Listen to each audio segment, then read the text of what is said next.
Thank you. Thank you, Your Honor. Good afternoon, Attorney Edouard Zany IV on behalf of Ms. Monroe. She's present to my left, as well as co-counsel Cooper Dobies from my office. Thank you. All right, so again, this is the date and time set for sentencing in this matter. I note that back on August 13th, 2025, the defendant, Ms. Monroe, pled no contest to a series of offenses. I'll list them here briefly. They are all listed in the pre-sentence investigation report, but she pled no contest to a count 1, operating while intoxicated, causing serious injury. This has a maximum penalty of 5 years. There's a count 2, operating while intoxicated, causing serious injury. This also has a maximum penalty of 5 years incarceration. Count 3, operating while intoxicated, causing serious injury, also has a maximum penalty of 5 years and was subject to a no contest plea. Count 4, Ms. Monroe pled no contest, and it is operating while intoxicated, causing serious injury, again with a maximum penalty of 5 years incarceration. Count 5, same count, same charge with the same maximum penalty of 5 years incarceration. Count 6, same charge with a maximum penalty of 5 years incarceration. Count 7, same charge with a maximum penalty of 5 years incarceration. Count 8, operating while intoxicated, causing serious injury, same charge with a maximum penalty of 5 years incarceration. That's count 8, and then count 9 is homicide, murder, second degree, which has a maximum penalty of life imprisonment. There was a plea agreement by which the defendant, Ms. Monroe, entered her no contest plea to. That plea agreement is listed in the pre-sentence investigation report, and that report was authored by MDOC Agent Prochaska, dated September 29th, 2025. I will begin with the defense and ask, have you had the opportunity to receive and review the pre-sentence investigation report, and additionally, have you gone over it with your client, Ms. Monroe? Your Honor, we can acknowledge receipt of the pre-sentence investigation report. In addition, my office has had the opportunity to review the report as well as review the report with Ms. Monroe. All right, thank you. Ms. Monroe, I have a question for you, and that is, if you had questions or concerns about the content of the pre-sentence investigation report, were you able to discuss those questions or concerns, if you had any, with your counsel? Yes, Your Honor. Thank you. Turning to the people, Ms. Martinez, have the people had the opportunity to also receive and review that pre-sentence investigation report? We have, Your Honor. Thank you. From the people's standpoint, were there any changes to be made other than the sentencing date, which I will change right now on my copy to 10/15/2025? Were there any other changes that needed to be addressed in the body of the report from the people's standpoint? Your Honor, in consideration of the additional 6 days it's been since the, 8 days it's been since the original sentencing date, the defendant is now entitled to 515 days credit versus 507 days credit. Is there any objection to adding those additional days of credit from the defense? No, Your Honor. All right, thank you. We will add those 8 days and indicate on the report that Ms. Monroe is entitled to 515 days of jail credit. Are there any other changes that need to be made to the body of the report? Your Honor, on CFJ 284, page 8 and 9, it carries over.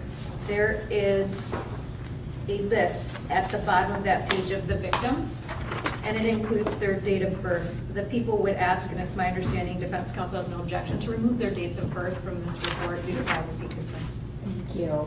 No objection from the defense? That is correct, Your Honor. All right, thank you. So we would simply remove their dates of birth, all of the other evidence, names, ages, their description of the individual would remain. Yes, Your Honor. All right, thank you. That will be. I will order that the dates of birth be removed from the report. Thank you. Thank you. And also on CFJ 284, page 14, under consecutive sentences, that paragraph states that the prosecuting attorney general that general needs to be removed. Obviously, we're just the prosecuting attorney. No objection to that from the defense? None, Your Honor. Thank you. We will remove the word general from that statement. There are no other changes to the body of the report from the people. Thank you. From the defense, were there any changes to be made to the body of the report? Yes, Your Honor, point the court's attention to CFJ 284, page 7, the first paragraph under recommendation narrative. It's the second line. The court will note, and it reads that the defendant made a decision to consume alcohol, get behind the wheel of the vehicle, and in turn took the lives of several people. And that should indicate 2 people. I believe that's without objection from the prosecutor. No objection. All right, we will change several to 2. Thank you. Other than that, we find no additions, corrections, or deletions other than those that's been stated on the record. All right, thank you. We will then turn to the sentencing guidelines, and I assume we can address the operating while intoxicated, causing serious injury guidelines. I'm assuming that once we've agreed upon the proper guidelines for that charge, that will apply to all of those counts of that offense, correct? That's Yes. the people's position. Without objection from defense, Your Honor, they're all the same offenses under the PAC code. All right, thank you. So the prior record variable score as to the operating while intoxicated causing serious injury totals 20 points, which gives us a PRV level of C. I note that the 20 points is all accounted for in PRV 7. And then the offense variable score totals 145 points, giving us a level 6.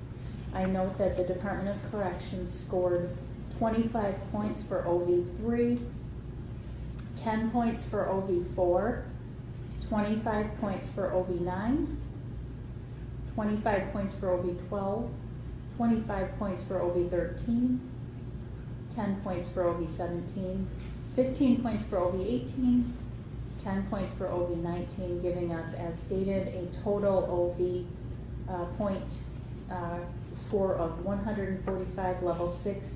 And then our guideline minimum range is calculated at 12 to 24 months. From the defense, is there any objection to the scoring or calculation of those guidelines? No, Your Honor. From the prosecution? No, Your Honor. Thank you. Turning to the homicide murder second degree charge, I note that the PRV scoring remains at 20 points, level C, and the total OV scoring is scored at 275, level 3. And I note that 50 points was scored for OV3, 15 points for OV5, 25 points for OV6, OV9 was scored at 100 points, 25 points was scored for OV12, 25 points for OV13, 10 points for OV17, 15 points for OV18, again giving us a total score of 275. Level 3 in the guideline minimum range was 225 to 375 to life. So was there any objection from the defense to that scoring or calculation? No, Your Honor. From the prosecution? No, Your Honor. Thank you. Are we ready to allocute then? We are, Your Honor. All right, then I will note before we do, Ms. Monroe, in determining the appropriate sentence in this case, this court must consider a number of factors, including the seriousness of the offense that you've committed, your criminal history, the statutory penalty, the cost of confinement, the sentencing guidelines, the report and recommendation of the probation department, as well as what is and what will be stated on the record today. I'm going to give your attorney the opportunity to address the court first on your behalf. Once your attorney has addressed the court on your behalf, you will also have the opportunity to address the court if you wish, followed by the prosecution, and if there are any victims here who have come to address the court, they will be invited to do so as well. So with that said, Mr. Zaney, please proceed. Thank you, Your Honor. I just asked the court to recognize the filing of our sentencing memorandum in this case. Yes, it has been received. Thank you. And I know the court has reviewed that sentencing memorandum, as the court commonly does.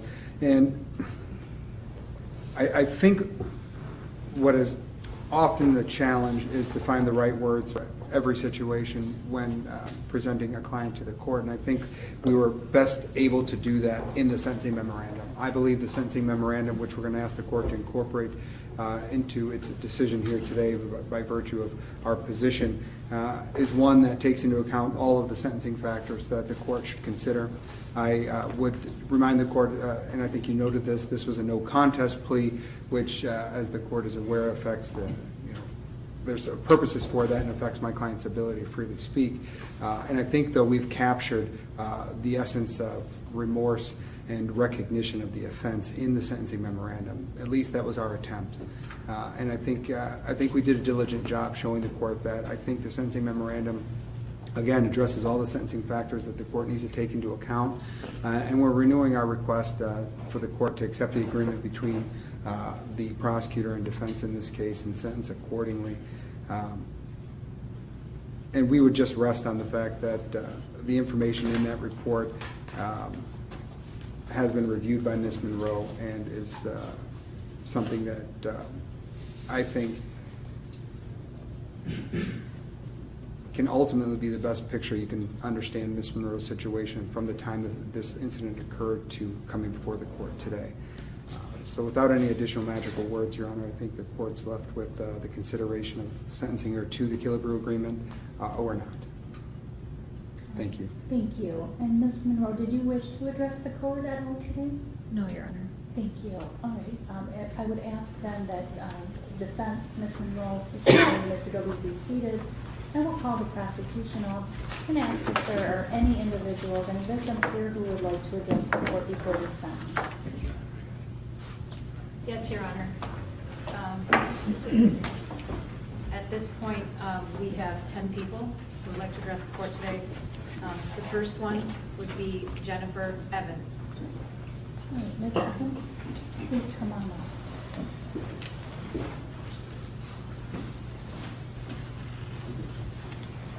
And whenever you're ready. My name is Jennifer. I am the mother of Annabelle and Eloise, daughter of Carolyn, aunt to Madeline and Mackenzie, cousin to Jessica, Dan, Aurora, Gabriel, Henry, Ivan, David, Monica, and Daisy, and Jonathan and Erica. Thank you, Your Honor, for the opportunity to speak today. Waukusta, Michigan is a place of magic and childhood wonder, much like that of the Tooth Fairy or the Easter Bunny. A warm nostalgia and safety that can't be captured or recreated in adulthood. Playing glitter fairies at the Waukusta Elementary's Dream Depot. The glow of Christmas lights while decorating Grandma's sugar cookies. Easter eggs filled with coins and chocolates hidden around the yard. Learning to skip rocks on the Looking Glass River and walks to the general store for Laffy Taffy, Tootsie Pops, and much to my mother's dismay, candied cigarettes. 4 generations have loved, learned, and grown here. On May 18th, we continued that tradition with our youngest generation. A walk I've taken more times than I can count, to a park that holds more memories than I can do justice. Our place of magic became a place of chaos, destruction, and death due to Miss Monroe's reckless and selfish choices. Children lost their father, wives lost their husbands, parents lost their sons, and multiple generations lost the life they had known only moments before. The damage was catastrophic and the reach exponential, impacting family, friends, and the whole community. My first memory following the impact was the desperate need to get to my daughters, Annabelle aged 6 and Eloise aged 3. Only that wasn't possible due to the severity of my injuries. I spent a month to the day at Sparrow. I spent an additional 5.5 weeks at Origami's assisted living rehabilitation facility. I was separated from my daughters for nearly 10 weeks. On Friday, May 17th, I was a single mother and first grade teacher, caring for my own daughters and guiding 23 other children each day. 24 short hours later, I could not floss my own teeth, brush my own hair, or bathe. I had to learn to use the restroom, dress myself, and mobilize in a wheelchair using only one arm. I had lost the use of 3 of my limbs, lost all of my independence, and my bodily autonomy. I was left unable to care for myself, unable to care for my children, and unable to teach. The days turned to weeks, and now the weeks to months. I have not known a single day free of pain since the crash. There's no position nor piece of furniture that offers complete relief. It's difficult to accurately scale the pain you feel when it's all you've known for 515 days. There are mornings when the mere brush of fabric against my skin causes pain. I've become a human barometer, sensing changes in the atmosphere in my joints. I too was served a sentence that day. I became a prisoner first to my hospital bed, then a prisoner to my body, and now a prisoner to pain. Only my sentence was forced upon me by no fault of my own, and it's a sentence I'll carry for life without the possibility of parole in 30 years. I've had 10 surgeries and outpatient procedures as a result of this crash, repairing ligaments, bones, a nerve, and a massive Moral Lavalley lesion. I required speech therapy, vision therapy, and driver's therapy. I still weekly attend EMDR therapy, physical therapy, and occupational therapy. Physical scars are not the only reminders I carry with me of that day. I'm painfully aware of the impact this has had on my own children. They are uncertain and fearful with each new surgery. They require reassurance that I'll only be at origami for a few hours and not have to leave them to live there again. I carry with me the guilt of knowing I could not protect them from you and being unable to hold them when they needed me the most. Haunted by Annabelle's words. You were just gone, and I was all alone. 6 years old and terrified, before being loaded into the ambulance alone with her 3-year-old sister, helplessly watching as Eloise's dress was cut from her broken and battered little body. My daughters survived the unimaginable, and now had to navigate their injuries, grief, and trauma without me there to tuck them in. Not until July 17th was I able to comb and braid their hair. I missed Annabelle's kindergarten graduation and only concert of the school year. I was not there to hold Eloise when she screamed as they cut the cast from the leg that you broke. As a mother and teacher, quiet can feel foreign. Yet in assisted living, I found myself alone in my bed for quiet for hours on end, with ample time to think. I recall quite vividly an officer coming to Mary Free Bed. He had driven Miss Monroe to the courthouse himself. I asked him if she was sorry. I needed to find the humanity in her. I needed to believe she was not the monster she had become in my mind. I spent a lot of time thinking about her children as well. Much like mine, they were denied the opportunity to be held by their mother. I thought about her parents and her siblings. Their lives rattled, their generation shattered. Sorry. I wish, Miss Monroe, that you had thought about your own family that afternoon, as much as I have thought about them since. Dozens of lives would look very different today if you had. The cowardice of your no contest plea is not lost on me. To be abundantly clear, you are guilty.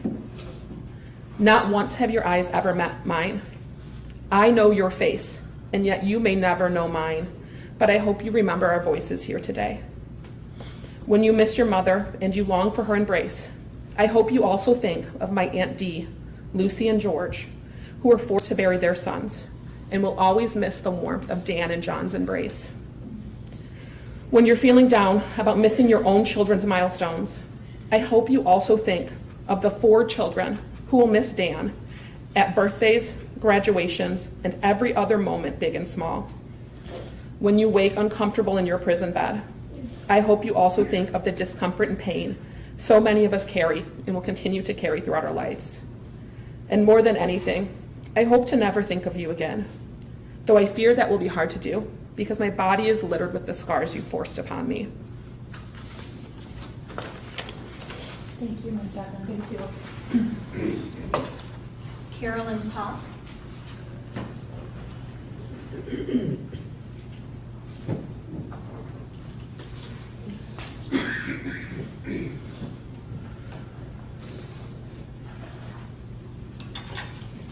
it Miss Pot?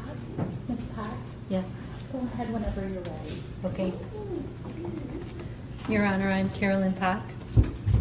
I'm one of the many family members who are victims of Miss Monroe's crime. I am the mom of Jennifer.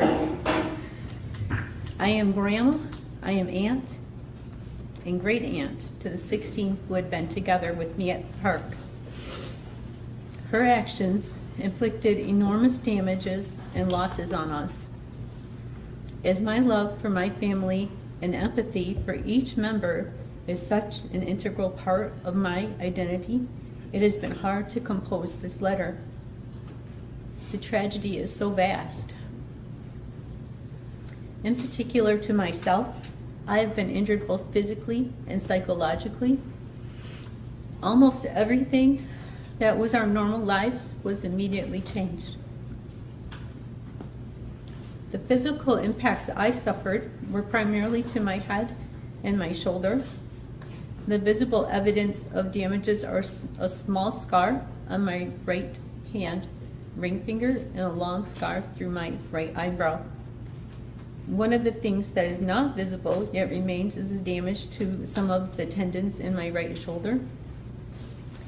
Nor do you see the facial nerve damage and the damage to my visual, vestibular, and neurological systems. These injuries still impact my daily life. I remain in the care of doctors and specialists who work toward helping me regain my pre-injury abilities and health. This crime has caused me psychological and emotional injury, which for me has been more painful than the physical injuries. I did seek out mental health help from professionals, and I do remain in care today. The sadness, confusion, anger, and grief have been huge. How couldn't it be anything but horrible? One moment, I was enjoying time with 16 other family members at a favorite place since my childhood, and within seconds, Miss Monroe's actions caused this mass casualty and the deaths of John and Dan. It is grief of their deaths. It is the trauma of what I did see, hear, and experience on the Hill and the flashbacks of that. Much of that was in my testimony back in December. It is the heartache that she caused to all the children and the adults in our large 4 generations of family. The loss of Dan and John is the hardest part of this tragedy. At the same time, I know it is even more grievous for their closest family, their wives, their children, their parents, their siblings. As I try to work toward healing, I hold on to happy memories of John and Dan from earlier that year and on the day of this tragedy. I think of Jonathan's smile and how he reminded me of his dad, my brother Roger, and he reminded me of my dad, his grandpa. I see John and Erica at their wedding reception and the joy for them that was shared by many present just in January of 2024. At our last gathering, I heard him tell my brother how good married life is. I see him joking around to entertain my granddaughter, and she's laughing at him. I will remember his kindness, his caring, his help and love to others. I think of Dan and his love for Jessica and their family. I appreciate his hope in God and new beginnings. I think of his kindness and creativity. I am grateful to have heard Dan and the boys sing and play guitar at a family gathering earlier that spring. On the day of the tragedy, I enjoyed his warm bear hug and the kiss on the cheek as I greeted him. I will forever miss my nephews. Our lives are forever changed. Every day, we live with the losses and the damages of this tragedy. Thank you. Thank you, Ms. Pop. Andrew Seifel, President of IAFF Local 22058. 258, sorry.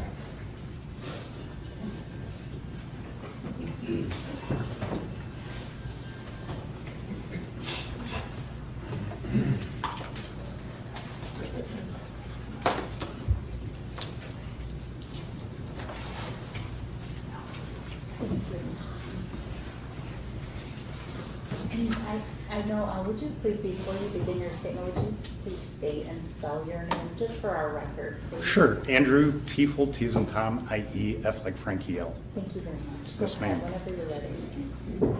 Okay. Your Honor, please allow me some leeway as to the length of this statement. The three reasons for this are as follows. So that Jonathan Allen Esch's brothers and sisters are given ample opportunity to address this honorable court. Also, individually, submitting over 100 impact statements would be too overwhelming. However, the impact to our collective group is quite significant, and also to impress upon this court the significance of this murderer's actions. As this court is aware, our brother and his brother-in-law were murdered by the defendant sitting in this courtroom. We refuse to use this murderer's name because once this court gives a sentence, the defendant will have the same significance in our lives as that of its own family. First, we must impress upon this court that it was John's co-workers and brothers of Local 2258 who responded to the murder scene and attended to John's family. His brothers kept their composure, and his brothers kept their composure as John and John's brother-in-law, Dan, lay deceased in their direct line of sight. These men treated and transported a serious injured member of our brother John and Dan's family. From the fire chief to the newest member, this murder impacted our fire department. The fire department was also significantly impacted because we were robbed of John's presence, expertise, and love of patience. John was with us for 3 years and 10 months. During this time, he made his presence known by the lives he saved, fires that he fought, and his unyielding empathy and support for those who suffered from mental health, substance abuse, domestic violence, and the like. John spearheaded on his own, a resource book, which is still being used in the Tri-County area today. It is impossible to comprehend how much positive change John could have made in his career with us. This murderer took away someone who was completely devoted to helping people. The fact is that John would have moved heaven and earth to give this murderer the help it needed. So how does one quantify a person's potential when their hopes and dreams are taken so soon? We don't think it's possible, and trying just doesn't seem the right thing to do. We know in our hearts that John would have impacted hundreds, if not thousands of people with his love, care, a genuine concern for all people. It is safe to say that his true passion were his wife, family, and helping those who are suffering. Secondly, we must impress upon this court that many brothers and sister firefighters from different departments treated and or transported 12 other critically or severely injured family members. Each and every one of them should be commended for their actions. We must also add that police officers, sheriff deputies, state police officers, emergency medical service providers, emergency medical examiners, fire chiefs, and many more were on scene. They either treated John and Dan's family members or made sure that the scene was processed professionally so that this murderer could be in front of you today. They did this all while John and Dan lay deceased in their direct line of sight. Every person involved were absolute professionals, and we are humbly grateful. They all were impacted by this murder. Finally, we need to impress upon this court that the emergency room technicians, x-ray technicians, nurses, physician assistants, nurse practitioners, physicians, coroner technicians, coroners, and security at both Sparrow Emergency Department and McLaren Emergency Department were all impacted directly by this murder. Many are under the belief that those of us in these chosen professions have some sort of superpower to not feel or be affected by the carnage that these type of selfish creatures create. Many people believe that we signed up for this job, so deal with it. However, both are not the case. Every single call that involves this type of death and destruction, this murder in front of you, wantonly committed, affects every person who touches this to their very core.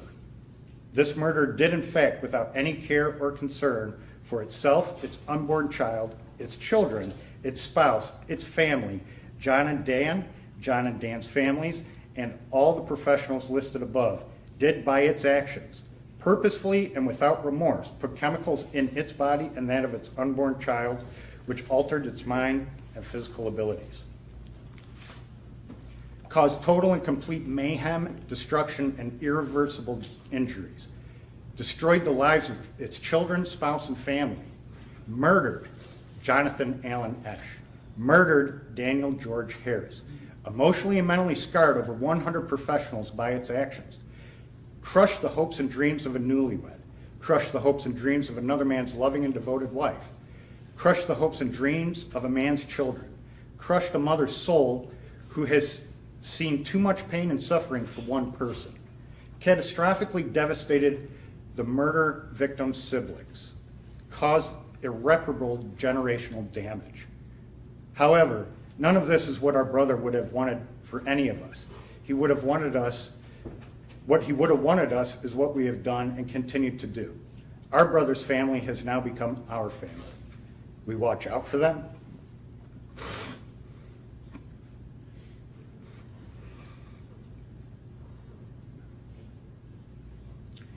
We reach out to them. We share time with them. We will not allow this to dictate our future, nor how we live our lives. We will honor John by continuing to treat patients as though they were our own family. We will never forget his legacy and the example of what a firefighter should be. Most importantly, we will not be victims to this murderer's actions. We will flourish and prosper as we always have under extreme circumstances. So what can I say about John that has not already been said by so many? Although this court deserves to hear what we deeply feel about our brother John, this murderer in front of you does not. So we will be silent on this matter. We will be as silent as this murderer's pleas for help in the darkness of its cell. We will be unyielding in our silence, as the unyielding loneliness that awaits this murderer when it's forgotten by its children, spouse, family, and friends. Our silence will be as eternal as the self-hate and self-loathing that this murderer is and will experience. Finally, our silence on this matter will be as crushing as the seconds, minutes, hours, days, weeks, years, decades, missed birthdays, missed anniversaries, missed funerals, missed weddings, missed births of grandchildren, missed intimate moments, missed hugs, missed touches, missed first words, missed first steps, missed proms, missed homecomings, and missed opportunities for forgiveness. We also would like to extend our eternal thanks and gratitude to our fire chief, Todd Allen Hendy, our fellow union brothers and sisters, the Esch, Glatz, and Harris families. In your own grief, you wrapped your protective arms around our local, and this has continued ever since. We are closer than ever, and nothing will break these bonds that we have formed. Finally, I was asked to share this with you. See, last night I asked one of my brothers if the statement was a little bit too much. And he said, "Is that a joke? She willfully got behind a wheel and murdered 2 people and left the scene hoping not to get found and not take responsibility. She ruined generations of beautiful people who lost what John would have given them. This," can't say it, "tore a family and a fire department apart and deserves to rot." Your Honor, we thank you for your time and we appreciate this opportunity to be heard. Thank you, Captain Seifel. Thank you. Erica Glatz.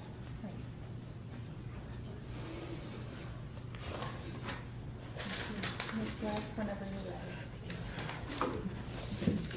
ready.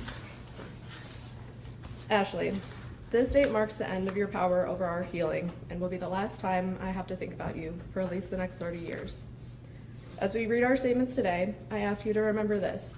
While you may feel a flicker of empathy for a moment, maybe even a few days, these are the realities we are sentenced to live with every single day for the rest of our lives because of what you have done. I will try to keep my statement fairly short today, not for your sake, Ashley, but for the sake of making sure all our voices are heard. We have a limited amount of time, and there are far too many victims that deserve to be heard. Ashley, your decision to drink and drive destroyed many lives and prematurely ended two. Your actions killed my husband, John, and my brother-in-law, Dan. Two incredible men, two people who were loved, two lives that mattered, two humans that deserve so much better than the fate you gave them. Gone because of you. John was a firefighter and a paramedic, someone who devoted his life to saving others, to running towards danger when others ran away. John was a wonderful provider to all of his patients, but he took a special interest in caring for medically vulnerable patients. These included patients experiencing home and food insecurities, those suffering with mental health ailments, and patients with substance use disorder. These are the patients that are all too often given up on by the medical community. They are often assumed to be lazy or unwilling to improve their current situation. Almost after every shift, John would come home and tell me about a conversation he had with one of these patients. Not a medical conversation, but a human conversation. He knew that taking the extra time to ensure these patients felt seen and valued would improve their trust in the medical system and hopefully support them towards healing. There was one patient in particular that was well known to the department. He suffered from home insecurity and substance abuse. Every time John was on a call involving this patient, he would sit and talk with him about life. He didn't interrogate him on why he relapsed or scold him on not complying with treatment plans. Eventually, it was John who convinced him to check into rehab after decades of substance use. He saw patients as people and believed that everyone deserved to be treated with respect and dignity. And yet, just months later, it was a drunk driver who took everything from him. It was a drunk driver who drove away, leaving him lifeless on the side of the road. Where was the respect and dignity that John deserved?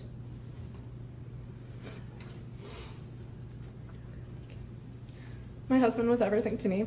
He wasn't just my partner, he was also my best friend, my future. He was an incredible musician, a talented cook, and had the biggest heart, especially when it came to animals. He often spent hours out exploring the woods with our dog, dressed in matching bandanas.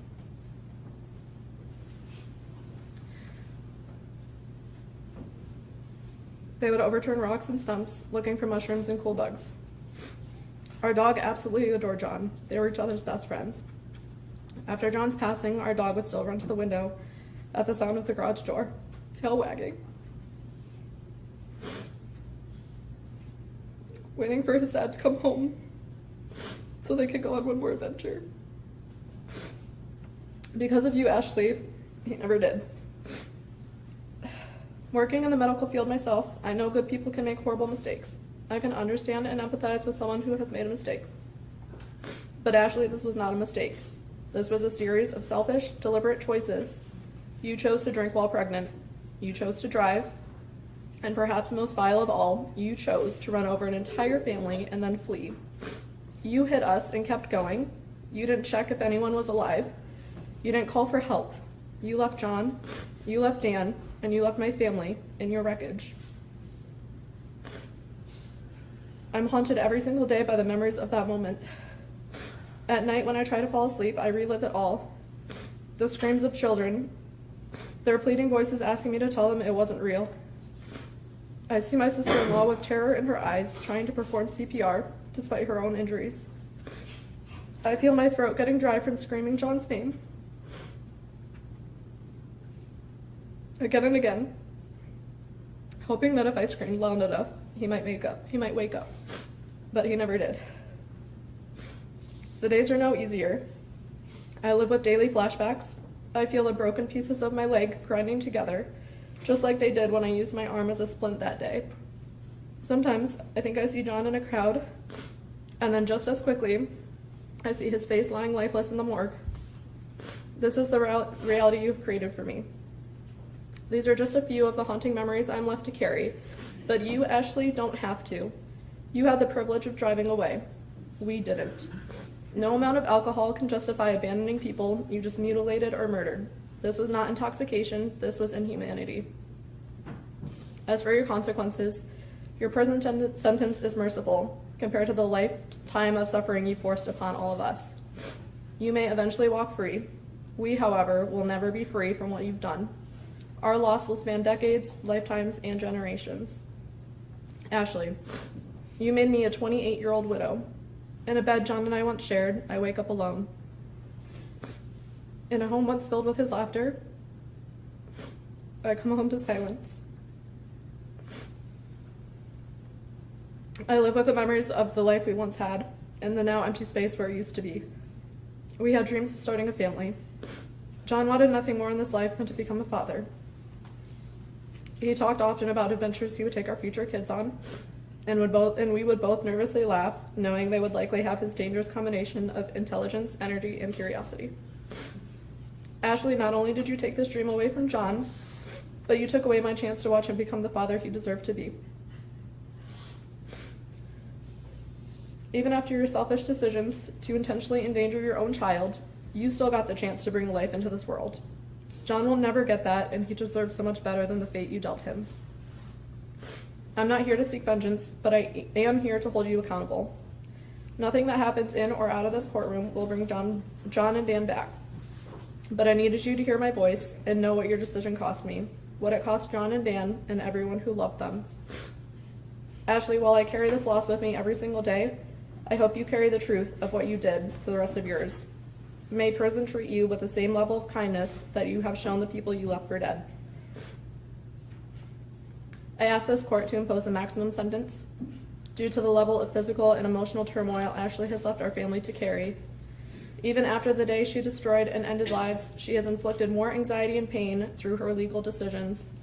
She has shown that her selfishness was not a one-off, but is a core part of her personality. She has shown absolutely no remorse for the pain she has caused us. She does not feel sorry for us, but she certainly does feel bad for herself. How someone remains so self-centered after causing the amount of pain to others is beyond me. But I do know that this type of person will only cause more pain to others if given the chance. Keeping her behind bars is what is best for her children, my family, and the safety of our entire society. While she begins her sentence, our family will finally be given the chance at a new chapter, one focused on healing, honoring our loved ones, and rebuilding a future in their memory. We will move forward with the strength, love, and compassion that John and Dan lived by every day. Thank you for your time. Thank you, Dr.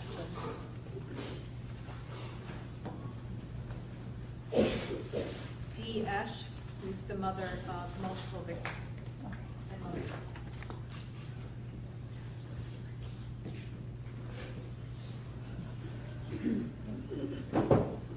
Mrs. Ash, whenever you're ready, please go ahead.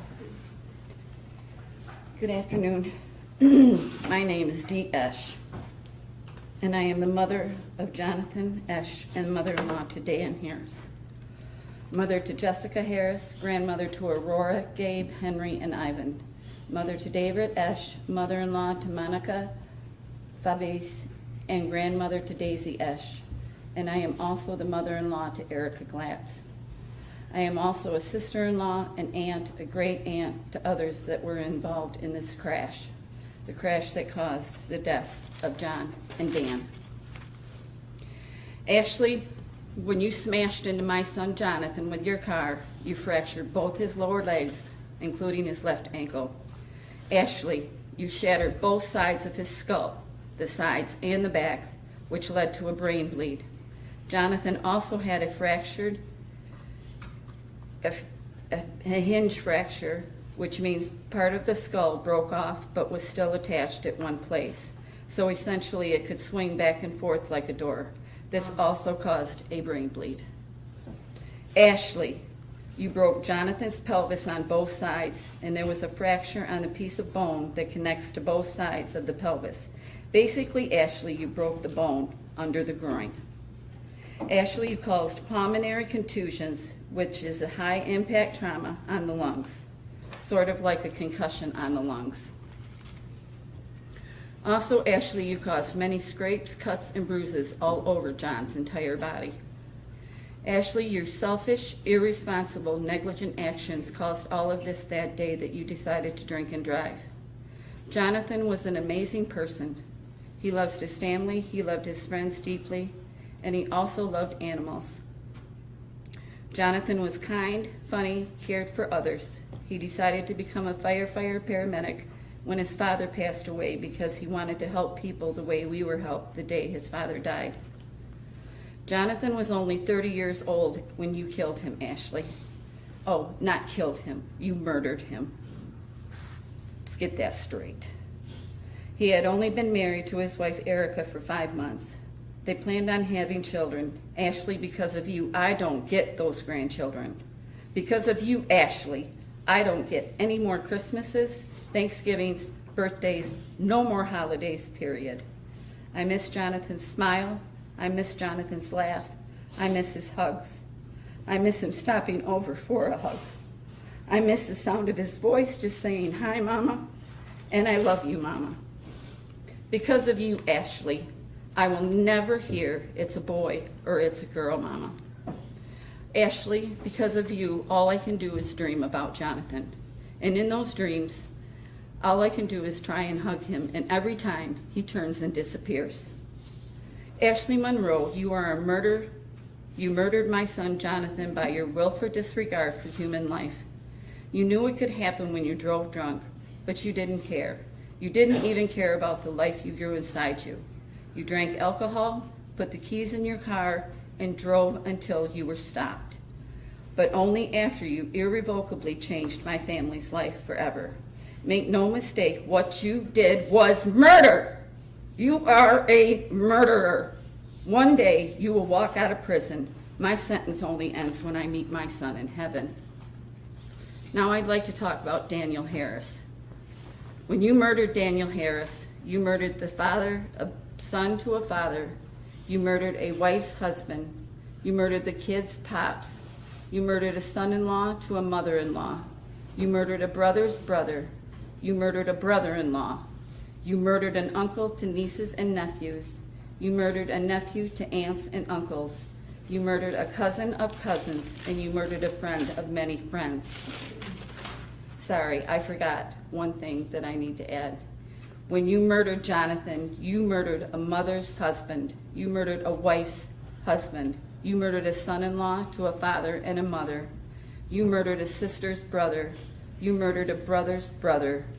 You murdered a brother-in-law's brother. You murdered an uncle to aunts and nieces, or nieces and nephews. You murdered a grandmother's grandson. You murdered a nephew to aunts and uncles. You murdered a cousin of cousins, and you murdered a friend of many friends. When you smashed your car into Dan, you fractured the bone in his lower right leg. Ashley, you broke...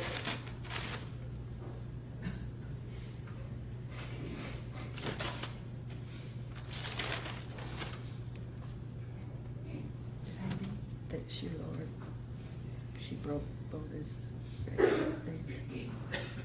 Did I read that? Ashley, I need to go back. Ashley, when you smashed your car into Jonathan, you fractured both his lower legs, including his left ankle.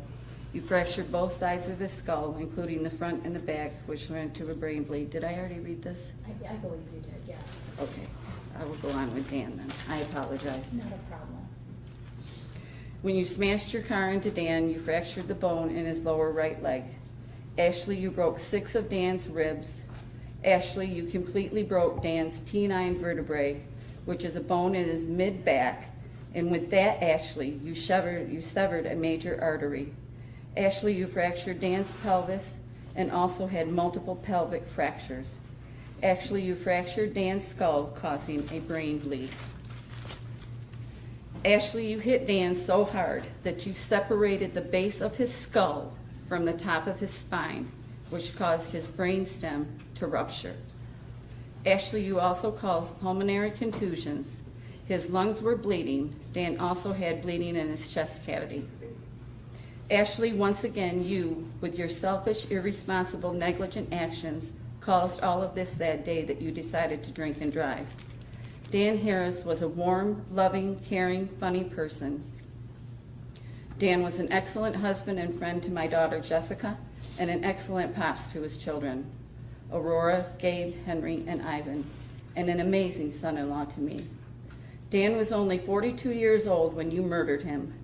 Dan was an extremely likable person you could talk to about anything. He was always there to listen, never too busy to lend a hand, and always ready with a great hug. Dan was a talented artist, both with a pen and a guitar.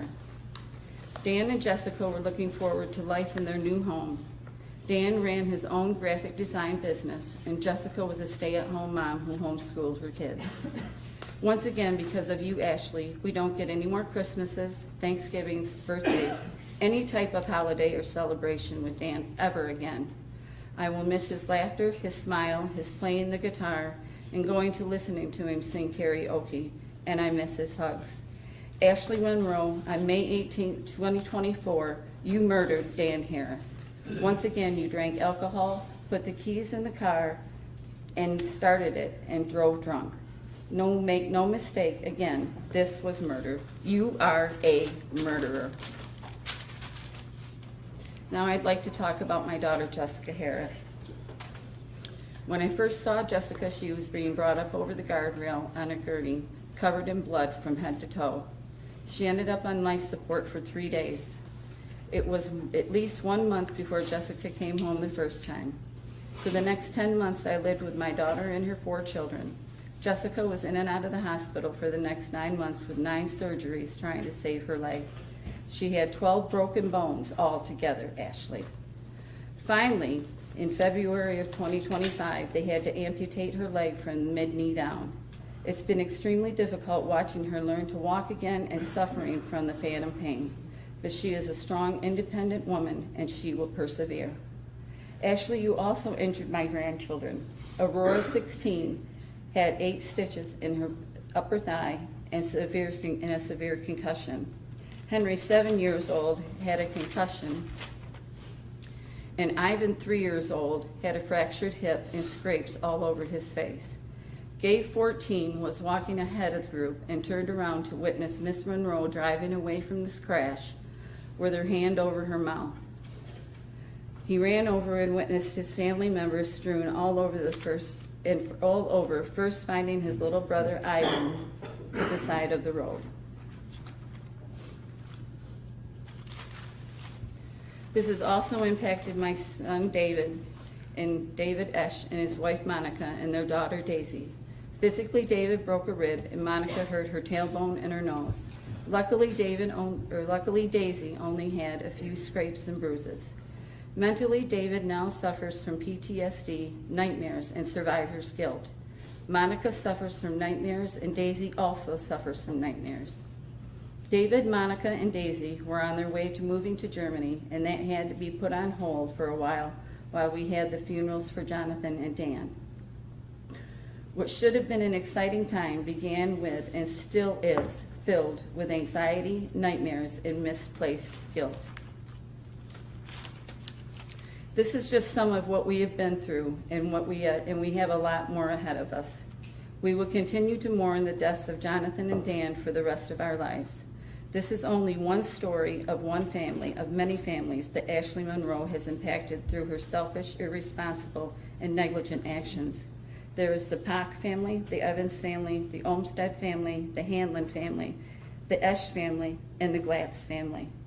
Ashley, your sentence could end in 30 years. We, on the other hand, have a life sentence. Thank you, Mrs. Esch.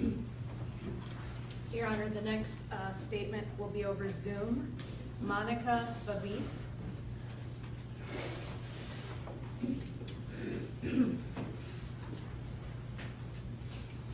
Can you hear me? We can hear you and see you. Okay. My name is Monica Fabies. I am mom to Daisy, wife to David. I'm a proud military veteran with a long career in national security.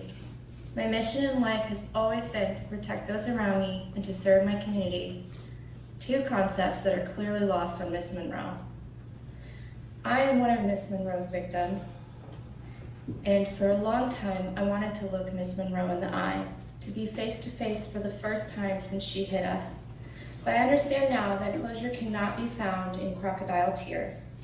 Still, I am here to explain some of the damage she has inflicted in hopes of eliciting any morsel of remorse.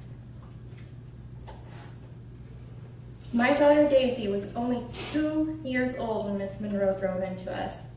Aside from my personal pain, which I will certainly cover, it would be a disservice as her mother not to describe the most painful moments of this experience to the court. 2-year-olds have almost no concept of safety or lack thereof. In fact, it isn't until primary school years that a child can ostensibly identify an emergency or threat to life. Daisy has a stuffed elephant named Ellie that she brings everywhere with her. When she was 2, Daisy treated Ellie almost as an extension of herself. Whatever Daisy wanted or needed, it was always Ellie asking for it. This brings me to the moment that haunts me each day out of concern for my child. After what seemed like an eternity of checking pulses, making compressions, comforting children, I came to where my daughter was sitting with her lesser injured cousins. Her tiny face, twisted in fear and confusion, looked to mine for answers as she asked me, "Mama, did Ellie get run over too? Is Ellie gone?" This 2-year-old had just watched her uncle pronounced dead on the scene, and her mother struggled to fail to save the other. She saw her aunt's internal bodily workings exposed to the elements in such a sickeningly detailed display, only highlighted by the light of day. She saw her cousins failing to get back up. She saw blood and bones and violence to an incomprehensible degree. We as adults struggled to understand what we saw that day. Imagine what that could do to someone whose brain is only developing. Someone who, until that moment, had no concept of what our bodies held inside or the level of danger we were in. Someone who had absolutely zero concept of death. In the aftermath, I began to notice signs of PTSD in my child. To illustrate how absolutely ludicrous that reality was, understand that we sought out and were turned away from pediatric mental health care providers who stated she was simply too young to treat, and they would not know what to do with her. It wasn't until a close family friend, a therapist herself, recommended the person that would end up our own personal angel in this dark period. Leah Young at River Grove Therapy near Washington, D.C. decided to give us a chance. She told us that Daisy will have been and will likely continue to be her youngest patient ever. Miss Leah, as Daisy called her, helped her understand safety again and find rest. The night terrors downgraded to nightmares. Still, the villain in Daisy's story remains. Daisy frames the world in terms she can understand. Any child does. To a child, someone who harms others to the degree that Miss Monroe harmed us is a villain. As such, Daisy refers to her, even today, as the bad lady. The only thing that helped Daisy sleep most nights was the idea that the bad lady couldn't come for us anymore because she was in jail. An absurd thing to have to do, by the way, is to explain to a 2-year-old the concept of jail, but such was my reality at the time. Even today, Daisy asks where the bad lady is and if she's still in jail. She only feels safe knowing that the bad lady is not allowed to be outside. Daisy's 3rd birthday came while we buried our dead. Her father, David, needed to be there at the funerals, especially considering the level of incapacitation his sister Jessie was in. So we made the painful decision to stay apart for the birthday. Wanting some normalcy for her, I struggled greatly to salvage what I could of what was supposed to be an exciting day for Daisy and her friends at Chuck E. Cheese. Having had to move to the party at the last minute, my daughter only had a small handful of children show up. A fellow mom came early to help me set up in silence as tears rolled down my face, watching my daughter feeling scared and missing her father on such a birthday. My elderly mother flew in from Europe at great financial and physical cost to help us during this time, because being an effective parent felt impossible. Everything felt like a failure that day, despite my and my mother's best efforts. And this brings me to myself. I am no longer the person I was. I struggle now to find my way through life. I struggle to understand the meaning of happiness.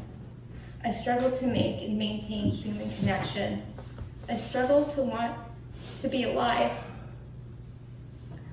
Other than the obvious financial costs that Ms. Monroe has imposed on me through her actions, I suffer a loss much more precious.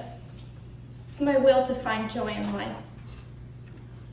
At the hospital that day, my very kind nurse helped me clean Dan's blood from my face and gave me a change of clothes so that I wouldn't scare my daughter when I could finally be reunited with her. He also gave me a toothbrush, toothpaste, and mouthwash, the things I was most desperate for that he somehow divined without my saying so. When I was giving Dan CPR, his blood had squirted into my mouth and hit me in the throat. It trickled down my face and all over my front, and it was all I could smell or taste. So I scrubbed and I brushed, and I did it again and again, and no matter what I did for the next few weeks, all I could taste was his blood. I drew my own blood, brushing and flossing and rinsing to a manic level. Still, only Dan's blood. Every meal I choked down, every cup of coffee for those days immediately following, it was just Dan's blood. I should know that my phone was lost on impact. It took me weeks to recover it, and out of sheer luck and kindness of some stranger who turned it in. I was in a town I knew nothing about, alone, with a traumatized 2-year-old marooned in a hotel with no outside connection. I thought endlessly about Ivan, Henry, Gabe, and Aurora. I knew they were feeling lost and scared without a parent nearby to help. I wondered if Dave and I would soon be their parent figures. I held hope for Jessie, wondering if she was going to make it. For Jen and her sweet girls, wondering if they would soon be without their mother. I was worried for Melissa's girls, wondering what kind of bravery must have been instilled in them to react quickly the way they did. I worried for Aunt Carolyn, who had just saved her grandbabies at cost of her own well-being in a moment of quick thinking. I imagined Erica's anguish and replayed in my head over and over her asking, "Dave, is John dead?" I couldn't stop thinking about Dee, my mother-in-law, calling Dan's mother from the hospital to tell her the news. I couldn't stop thinking and tasting Dan's blood and smelling the most putrid combination of blood and grass. I was caught in a spiral that no one helped me out of, one out of which I'm still struggling to climb. Each night, to this day, and I mean it to this day, I see Dan's face. I see the light leaving his eyes. I see confusion and pain painted across him simultaneously. It's become my nightly ritual, almost as if he is haunting me. I've even started telling him goodnight. My husband David and I are now separated. Navigating this horrific event has put an especially difficult strain on our marriage. We grew resentful of each other in the aftermath, when really, it is Miss Monroe who deserves the resentment. I resent her for the fear I feel walking along sidewalks when cars zip by. I resent her for the anxiety I have sending my daughter to school, where I might not be able to save her if a car veers into her without warning. I resent her for throwing my life off course and causing all of this pain. I resent her for impacting my mental stamina at work and causing me to no longer be the best of the best, fearful that I may be fired at any moment. I resent her for the medication I have to be on just to get me through each day. I resent her, and I will continue to resent her. The truth is, a person who gets behind the wheel drunk is not made overnight. A person who flees the scene of their own crime is not made overnight. Miss Monroe, just like any of us, is the sum of her choices in life. Each day that she morally compromised herself brought her one day closer to the person sitting in this courtroom. This was not some freak accident. This was hundreds of Miss Monroe's choices that culminated in what turned out to be the the worst day of my life. I understand that Miss Monroe is a mother herself. I strongly believe, as one mother to another, that there is no maternal bone in Miss Monroe's body, because if there were, she would never have acted so recklessly. I also believe there is no humanity in this woman to be as selfish as she has been for so long. I believe with every fiber of my being that she would do it again. Because of this, I believe Miss Monroe has no place in society. She is a proven danger, and we must protect our most vulnerable from people like her. Thank you. Thank you, Ms. Felice. Next will be David Esch. Thank you. Mr. Esch, whenever you're ready.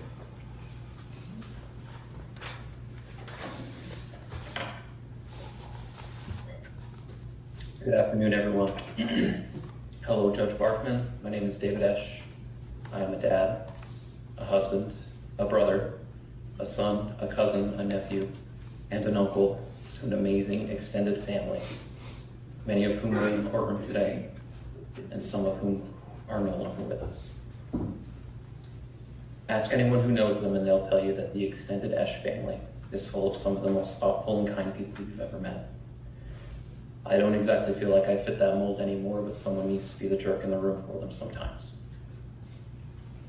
Many of my extended family members and I were struck by Ashley Monroe while leaving the park in May of last year. Ms. Monroe killed my brother, John Esch, and my brother-in-law, Dan Harris. She fled the scene, and she left a whole extended family traumatized and scarred. I want to thank you, Your Honor, for allowing me to speak today. Some in the courtroom might be surprised to see me giving a statement virtually today. I had fully planned on attending in person on the 7th when we were originally scheduled to do the sentencing hearing. I had made travel arrangements, got a flight, hotel, rental car, the whole 9 yards. And then Ms. Monroe decided at the 11th hour that she wanted to take back her no contest pleas.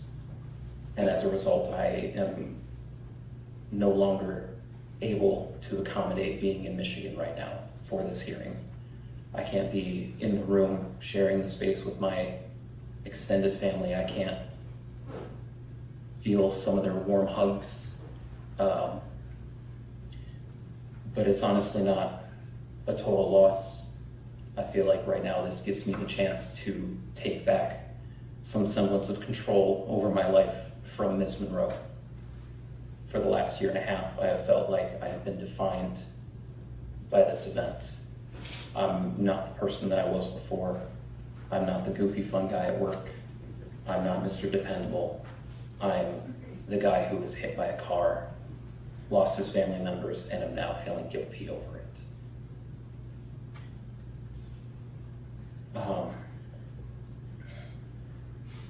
So starting today, I'm going to do my best to no longer be defined by this event. I am not as interested in speaking on punishment for the defendant. I think 30 years is fine. I don't think it's great. I think more time would be appropriate. Dan doesn't get to see his kids grow up. John doesn't get to visit me in Germany, where me and my family moved. Ms. Monroe doesn't get to travel. She doesn't get to see her kids grow up. It's fine.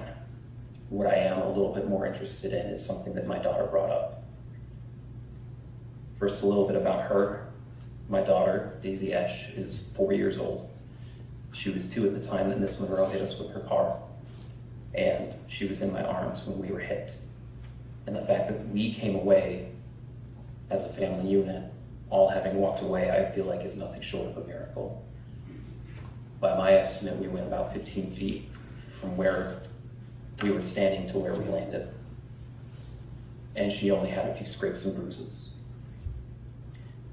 She wasn't unscathed, however. She suffers from nightmares still. She rarely sleeps alone. She still tenses up when we're near traffic. and she is not quite as independent as she was before. Ms. Monroe gave that little girl PTSD, anxiety, chronic nightmares, and grief before she even turned 3. I asked Daisy what she would like to say to Ms. Monroe if we could talk to her, or the bad thing. I got a very concise answer. Daisy said, "That lady should say sorry to us," and I wholeheartedly agree. The thing is that I don't think that people can truly be sorry for what they've done until they've taken the time to understand the full extent of the damage. What we are getting right now with my family here at the sentencing hearing, everybody getting about 10 minutes, I'm sure it's barely scratching the surface. I think if Ms. Monroe ever has any interest in atoning, doing what's right, making amends, the place she needs to start is giving her victims the space to have their real say. If she wants to know more about John, about Dan, about my experiences, about Daisy's experiences, I would like Ms. Monroe to know that my door is open. I will happily sit down with you and tell you everything, because what you're getting today is nothing compared to what our realities have been. That is with the caveat that I don't think Ms. Monroe is the type of person to do that. Just based on what we've seen from her character so far, pleading scene, attempting to withdraw her plea at the 11th hour, drinking and driving in the first place, continuing to drive despite showing clear signs of impairment. I really don't ever expect to hear from Ms. Monroe. I don't expect her to ever be interested in knowing what kind of person John was when he was a kid, or the plans that we had made that we never get to see through. So I would like to, at the very least right now, for my sake, so that I can feel a little heard, talk about some of the things that are keeping me up at night. After Daisy and I landed in the grass nearby, we were struck unconscious. The first thing I remember when I came to was seeing my wife attempting triage on my brother-in-law, Dan. I saw a look of fear and panic and desperation in her eyes that I had never seen on anyone before. And I know I will never forget that face. I didn't know what to do. I was disoriented, confused, and scared. So I started coaching myself. The first thing I said was, stand up, find John. John will know what to do. He can tell you what to do so that you can help. I turned around and I saw my little brother splayed out in the grass, lying still. I couldn't even go check on him. I assumed he was dead, but I couldn't bring myself to check. At this time, I still had Daisy in my arms. She was in my arms when we were hit. She was in my arms at this time, and she would still be in my arms for the next 5-6 hours. I felt like I couldn't take her close to her uncle like that. I felt like she couldn't see that. I had to protect her from it. Something just told me I had to, but I wanted to check on John. It killed me for months to feel like I didn't do everything that I could to help him that day. My sister Jessie was laying in the grass nearby. She had a gaping wound and her head was already swelling. I had no idea if she was alive or dead, and again, I couldn't bring myself to do anything to check on her.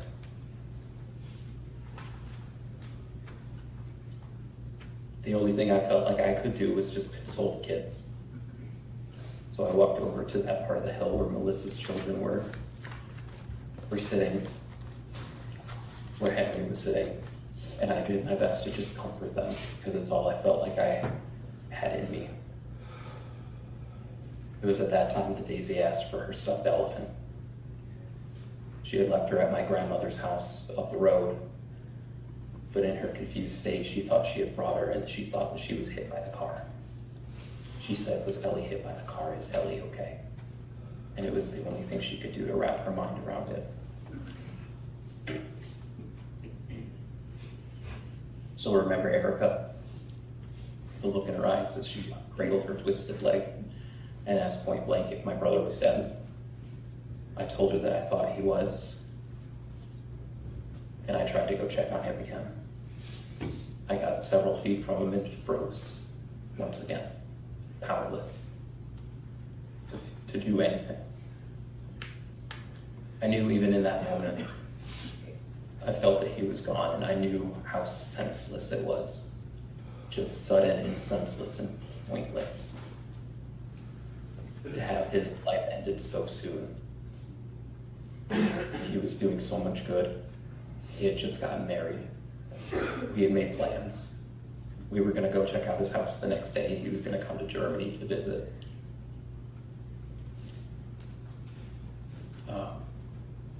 After that, we loaded up into ambulances.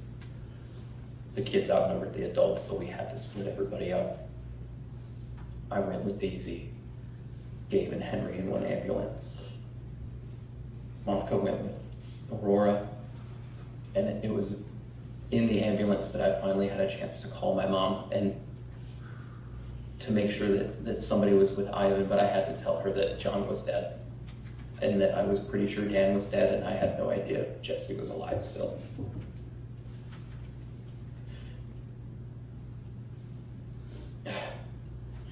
We found out later that night that Jesse was in critical condition, and Monica and I talked right then and there about what we were going to do. We had agreed that we were going to quit our jobs and move to Michigan and do everything we could to be there for those kids. And that's a conversation I never thought I could have. Nobody should ever have to have. After getting discharged very early the next morning, I didn't sleep. Every time I closed my eyes, I felt the impact of the car. I heard Monica's yelp. I felt the vibrations in my entire body, and I heard the sound. I heard the screams. I saw Dan as he was beginning to pass. That feeling of powerlessness, knowing that a stranger can come along at any moment and do that to your family and make no mistake, it's not lost on me that Daisy and I could have died. The difference between life and death for me and that little girl that you're seeing on that screen was a couple feet left or right. We could have been killed. That sense of powerlessness doesn't go away. That feeling of frustration that you can't protect your kids doesn't leave. I broke the news to my niece and oldest nephew the next morning. I had to let them know that their papa and Uncle John were dead, and nothing can prepare you for that. When Jessie was awake and extubated, I broke the news to her too. She was in literal disbelief, disoriented, and furious. And I hate that Miss Monroe made me do that, but I didn't want Jessie to hear it from anybody else. I cried myself to sleep nearly every night for weeks from the pain of the broken rib. All things considered, I feel like it was pretty mild when compared to what everybody else was going through, when compared to the anguish, the mental anguish, the anxiety, PTSD, the loss of life, the grief, compared to what everybody else was going through at home. I walked away feeling immensely guilty. My family was gathered that day to say goodbye to me and my wife and my kid because we were getting ready to move to Germany. I know it doesn't make sense for me to feel responsible for what happened, but I think it's just the reality of this experience. They were there because of me. Everybody is still at home suffering because of what happened, and I can't be there to be with them. And that's not fair. That day was supposed to be something beautiful. I saw my daughter playing with aunts and uncles that I played with when I was her age, in the same yard I played with, at the same park I played in. And it was ruined. And it became the worst day of our lives. Daisy still carries the trauma with her. She still barely sleeps alone. She knows more about death than most kids her age. She used to ask about Miss Monroe all the time. She was a big part of Daisy's life. Now I think Daisy focuses a little more on asking about her uncles, where they are now, do I miss them? She asks about her Aunt Jessie and her cousins and if they're doing okay. She's curious about what happened, but Miss Monroe is becoming less and less part of the conversation, which is how it should be.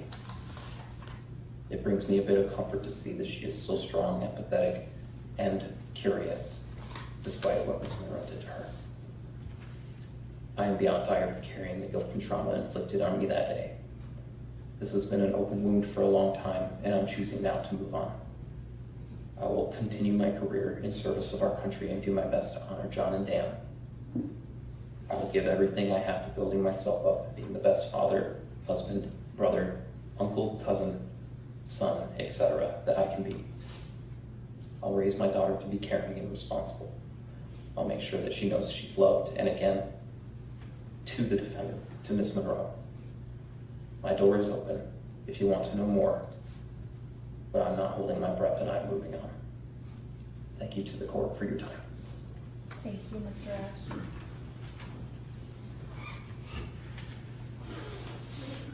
Your Honor, next we have Lucy Harris, mother of Dan Harris.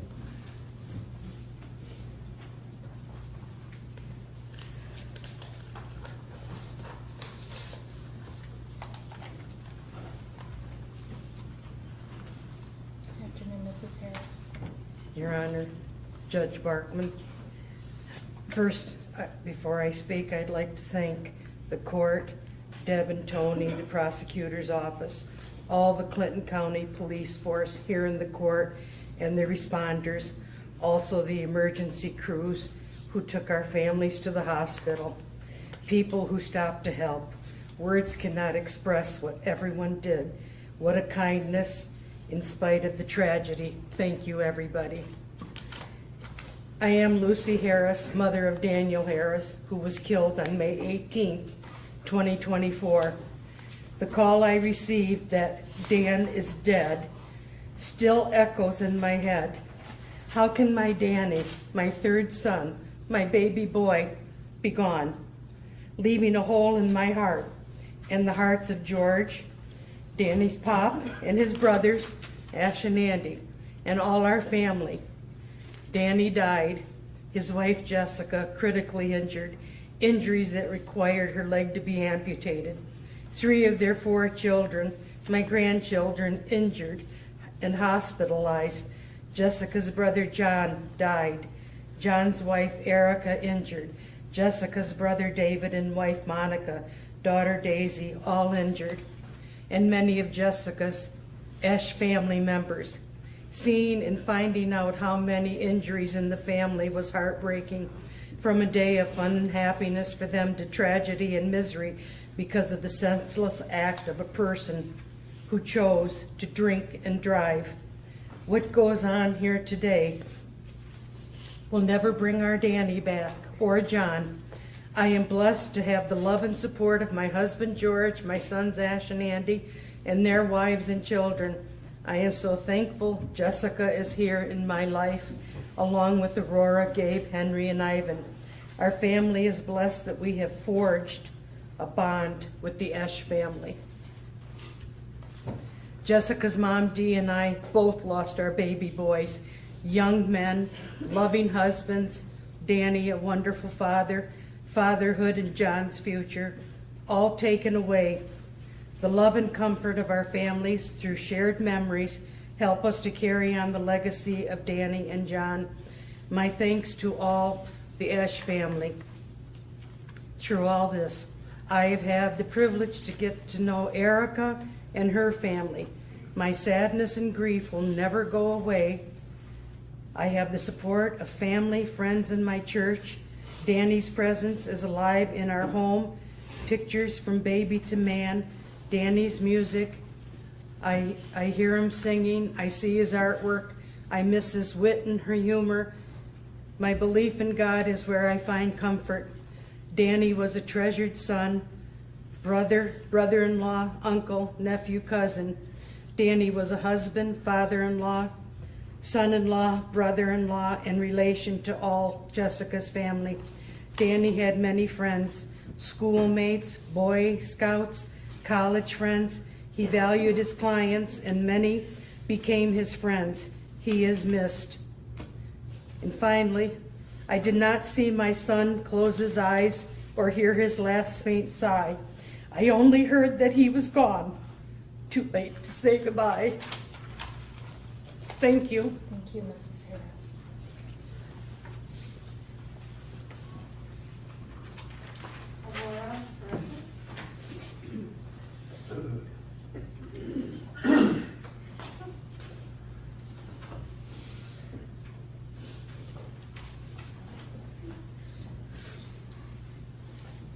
Aurora, whenever you're ready. Good afternoon, Judge Barkman. My name is Aurora Harris.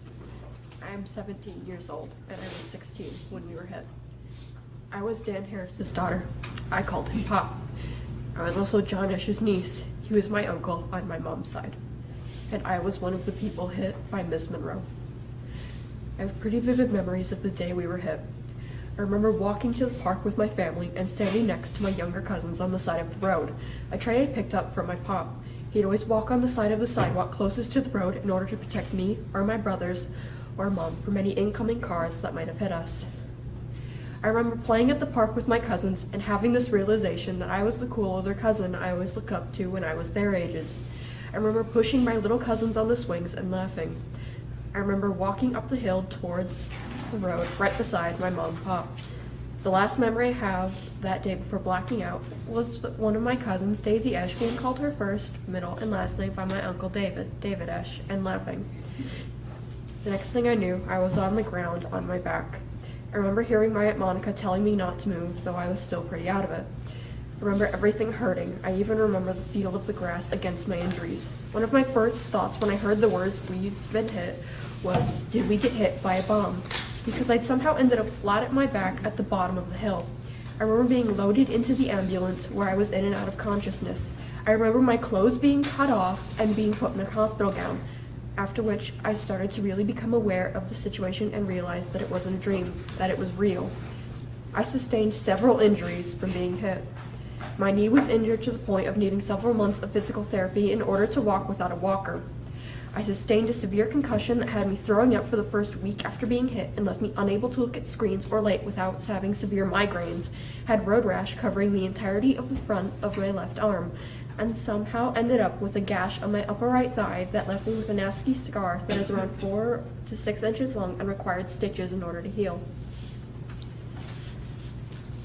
When we were hit and my pop and uncle were killed, I lost a lot. I lost the only real father figure I'd had in my life when my pop died. He was my dad, even if we weren't related by blood. He was there despite our differences, despite my flaws, and despite the chaos that came with our family. He stayed when my biological father threatened him. He stayed through my being manipulated by my biological father, and he stayed through every mental breakdown I had as a result.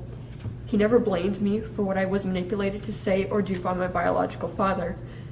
And when I finally came forth with some of what I went through at my biological father's hands, that was one of the few times I'd ever seen Pop cry. He was always strong, but hearing that I was abused, both physically and sexually, on top of the mental abuse, I think that broke something in him. But he was there for me. He never called me impure or anything. He was never disgusted by me. He loved me despite my flaws and emotional baggage. On that note, there were a lot of things I wanted my pop to be able to see and do with me.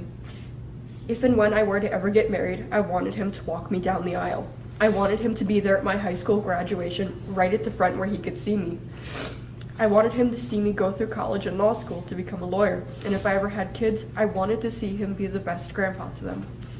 Because I know he would have been amazing. But I'll never get any of that. I can never be walked down the aisle by my dad. I can never see him at my graduation. I can never tell him how he helped me to push myself to become an incredible person, and I'll never get to see him become a grandpa. This was stolen from me. All because Miss Monroe couldn't call an Uber or have her friend drive her home. Our home feels empty without my pop. Even if he spent a good chunk of the day working in his office, I could still hear him, be it through the clacking of his keyboard, the clicking of his mouse, or the sound of him strumming his guitar. Sometimes he'd get one of the guitars out and play songs, and sometimes I'd join in and sing. One of my favorite memories with him is a few years back when it was just me, him, and my baby brother Ivan at home, and he brought his guitar out and played some songs where I looked over his shoulder at the lyrics and sang along. I miss having moments like that with him. I miss being able to knock on his office door and show him some drawing I'd done or a new character I created and tell him about their backstory. Sometimes we'd sit at the table and draw together or in the quiet or with some music playing. I miss his stupid dad jokes and dry, sarcastic sense of humor, which I definitely inherited from him. Pop's not the only one I miss, though. I miss my Uncle John a lot, just as much as my Pop. My Uncle John was an incredible guy all around, and I had a special bond with him. I could talk with him about anything I wanted, free of judgment. I could have my mom call him, and assuming he wasn't in the middle of something, I could just vent to him. My brother Gabriel and I were actually going to go to his house for a weekend over the summer. We also had a lot of similar interests. I loved being able to talk with him about Pokemon or The Legend of Zelda or whatever anime I was into. In fact, the last gift my Uncle John ever gave me was a charm bracelet with Pokemon on it, another being his copy of an older Pokemon game. I can talk with other people about Pokemon, and I can talk with other people about anime, but it just isn't the same. He was something special to me. He was kind of my backup dad. If anything were to have happened to Pop, I would have turned to him for advice and guidance and support. But he was killed too. He was stolen from us. Due to the combined trauma of being hit by a car and losing my dad and uncle, I have developed severe depression and anxiety that has impacted my day-to-day life. I barely draw once or twice a month, if at all, compared to my weekly, at the very least, drawing before. I hardly read at all now, even with an entire shelf of books that I love. I can't listen to certain songs that remind me of my Pop or Uncle John without crying. I can't watch certain anime without breaking down due to the fact that I used to talk with my Uncle John about them. Because, beyond my loss of interest, my anxiety has taken control of me. I constantly second-guess my choices even when playing video games. I worry about the safety of my mom and brothers when they leave the house. Even if they're even a few minutes late to come home, I start to panic and think that they might have gotten in a car crash or something. I even worry about my own safety when in a car with people I trust. I could hardly look at a car without panicking for the first little while after being hit, which was difficult given that I had to be driven to physical therapy 2 or 3 times a week. I remember when my mom was in the hospital, and then when she came home, and when she went back to the hospital, and came home again, and then went back. This was one of the most stressful periods of time for me. I didn't know if my mom was going to be okay or if she was going to have to lose her leg or what. All I knew was that my mom had a bone infection that could have taken her life at any moment. My grandma had to move in with us to take care of us, and she has 2 dogs that she had to leave home alone for the majority of the day because of it. It was chaos, and I do not miss that point in time whatsoever. I don't miss worrying about whether my mom was going to lose her leg or even her life. I don't miss having no actual stability, and I certainly don't miss having to try and play mom to my little brothers in her absence. In short, I miss my Pop, I miss my Uncle John, and I miss my old life. I wish Miss Monroe had just called an Uber or a friend or her boyfriend to drive her home instead of choosing to drive while drunk. Thank you. Thank you. Next, we have Jessica Harris.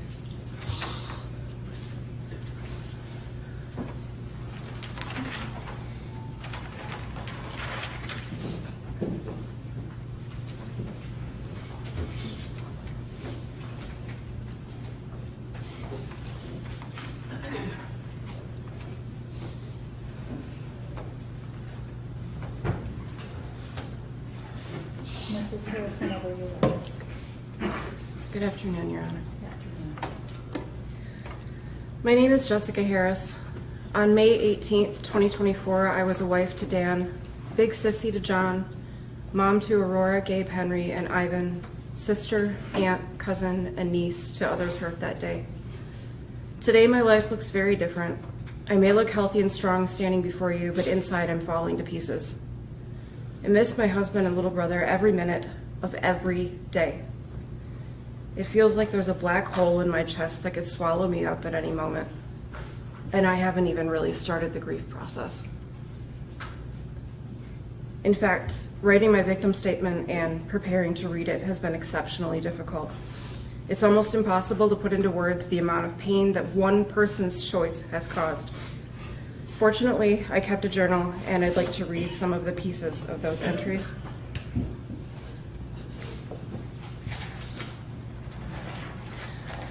I've had really bad nerve pain for a couple hours, and this nerve pain, it felt like my foot was being dipped in acid. It was unbearable. I noticed that when the boys hugged me goodnight, the pain went away. Yesterday, I had to call the credit card company to tell them that my husband is deceased. I felt like I got punched in the chest. I could hardly function the rest of the night. I just finally got home from the hospital this evening. I have an infection in my leg. Everything hurts. My whole body hurts. I just want Dan here. I'm so tired of nurses and doctors. I want Dan, but I can't have him ever again. Dan was the completion of me. I have to go through the rest of this life as half a person. So this next entry was Henry's 8th birthday. Henry couldn't sleep. He's been crying. He misses his papa. He said, right now, I want to throw something worse than rotten tomatoes at the lady who hit us. I tell him right now she's in jail, and hopefully that's where she'll be for the rest of her life. And he said, I don't think that'll be enough.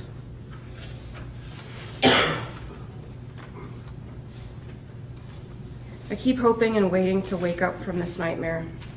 It's been almost 6 months and everything still feels unreal. Dan and I built a life in spite of so many challenges. Our life was so good. He was so good to me and the kids. He loved us so hard and we loved him so much back. The life I had with him felt like a dream. We talked about that a lot, how it almost felt unreal to have found each other. Sometimes I wonder if I dreamed him up, but I know I didn't. I saw his lifeless body. I can still see the sheet covering his head and feel his refrigerator cold arm in my hands. I've never had a nightmare feel so real. I'd still love to wake up if I could.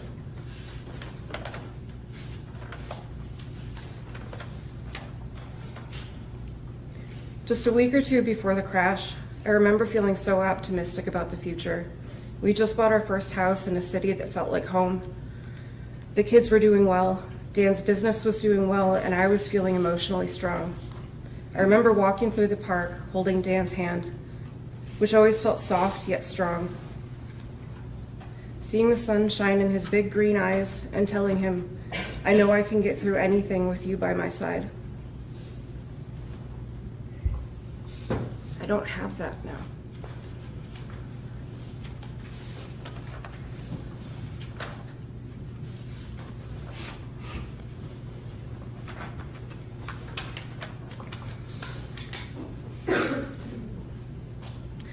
So for 515 days, Miss Monroe has been incarcerated.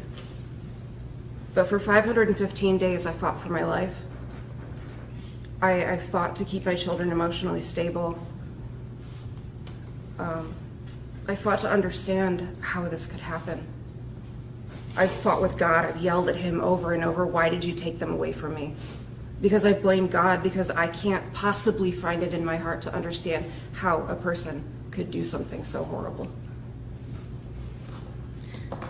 Dan and John were really two of the world's best men. They were so full of love for others. They made life joyful, and life feels hollow without them. There's no more hey sissy when I call John. The house is quiet without Dan filling it with music and dad jokes. They were our biggest support and fantastic examples to my kids, and I don't say that lightly. They also gave really great hugs. On May 18th, 2024, I joined my family to celebrate my brother's new job. I was fortunate to spend time with the most important people in my life, and that was all taken away by one person's choices. I was happy with my life, and I was looking forward to so much. I'm no longer a wife to Dan. I'm a widow. I'm no longer a sister to John. I'm bereaved. I'm no longer a happy, normal woman. I'm an amputee, and I will never be able to live a normal life again. Never. The biggest point that I would like to leave this court with today is that we had no choice in what happened to us on May 18th, 2024. Miss Monroe did. This was no accident, as it was 100% preventable. Thank you.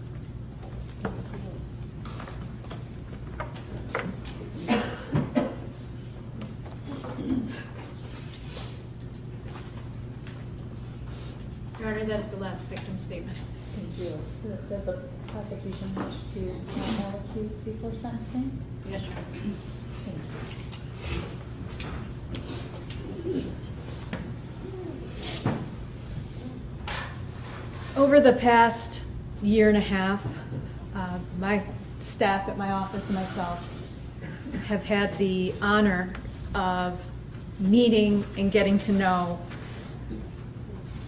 all the members of the family that were struck that day.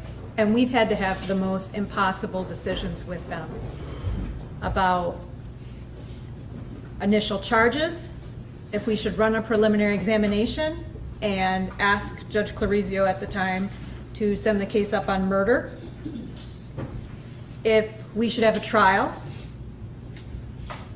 consulting with them on what kind of offer, if any, should be extended to the defendant. And I want this court to know, even though today technically is about the sentencing of the defendant, that that family over there has acted with nothing but grace and love, and are truly an example of how families should treat each other when the unthinkable happens. I wish I'd never met these people under these circumstances. I really wish it had been other circumstances, because there are people there that are such good humans. And it really makes you wonder, and I've dealt with a lot of crime, a lot of horrific things that have happened to people in their lives. Why, when something like this happens, does it happen to people like that? And I thought of all the people, and I was taking note when they were speaking, of all the people there that day. A first grade teacher, a mom, a 3-year-old, a 6-year-old, a 2-year-old, a dad, a grandma, an aunt, a wife, a newlywed, an EMT firefighter, a young doctor, a military veteran, and people who loved each other.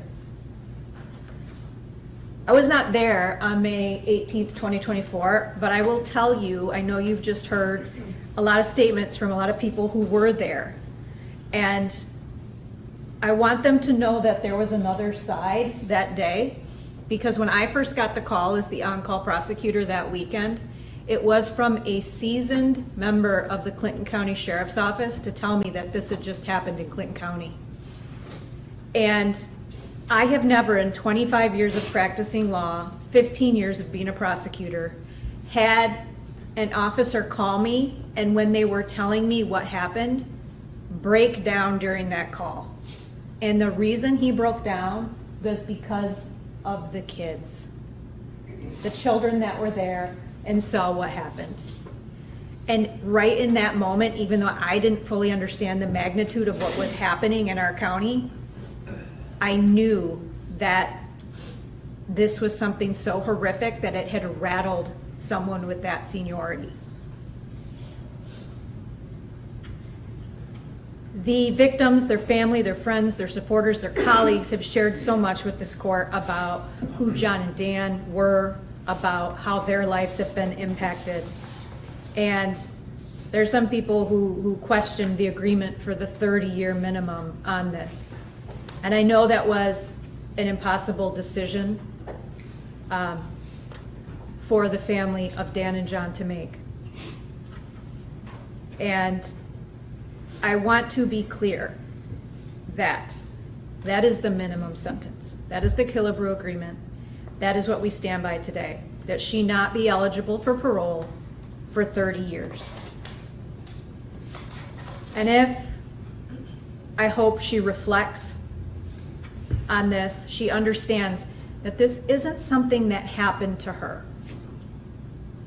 This isn't something bad luck that happened to Ashley Monroe that day. That's not fate. That's not none of that. This happened to them, not her. She made multiple choices that day, and although the drinking and driving has been mentioned multiple times, and that's certainly a large part of it here, because we know from her blood results that she was a .195, keep in mind we're not here on operating while intoxicated causing death. The primary plea here, which carries the maximum sentence that she can get today, is murder in the second degree.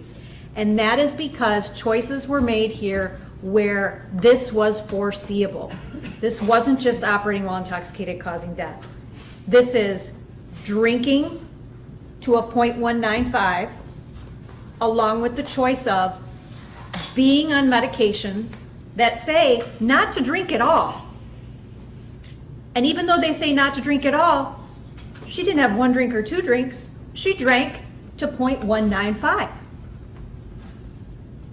It is the choice of driving in that car, getting behind the wheel, continuing to drive for about 2 miles down Wacusta Road, going off the road to the right, going into opposing traffic on the left in no passing zones over hilly areas, doing that multiple times and not making the right choice at any time to pull over her car and stop.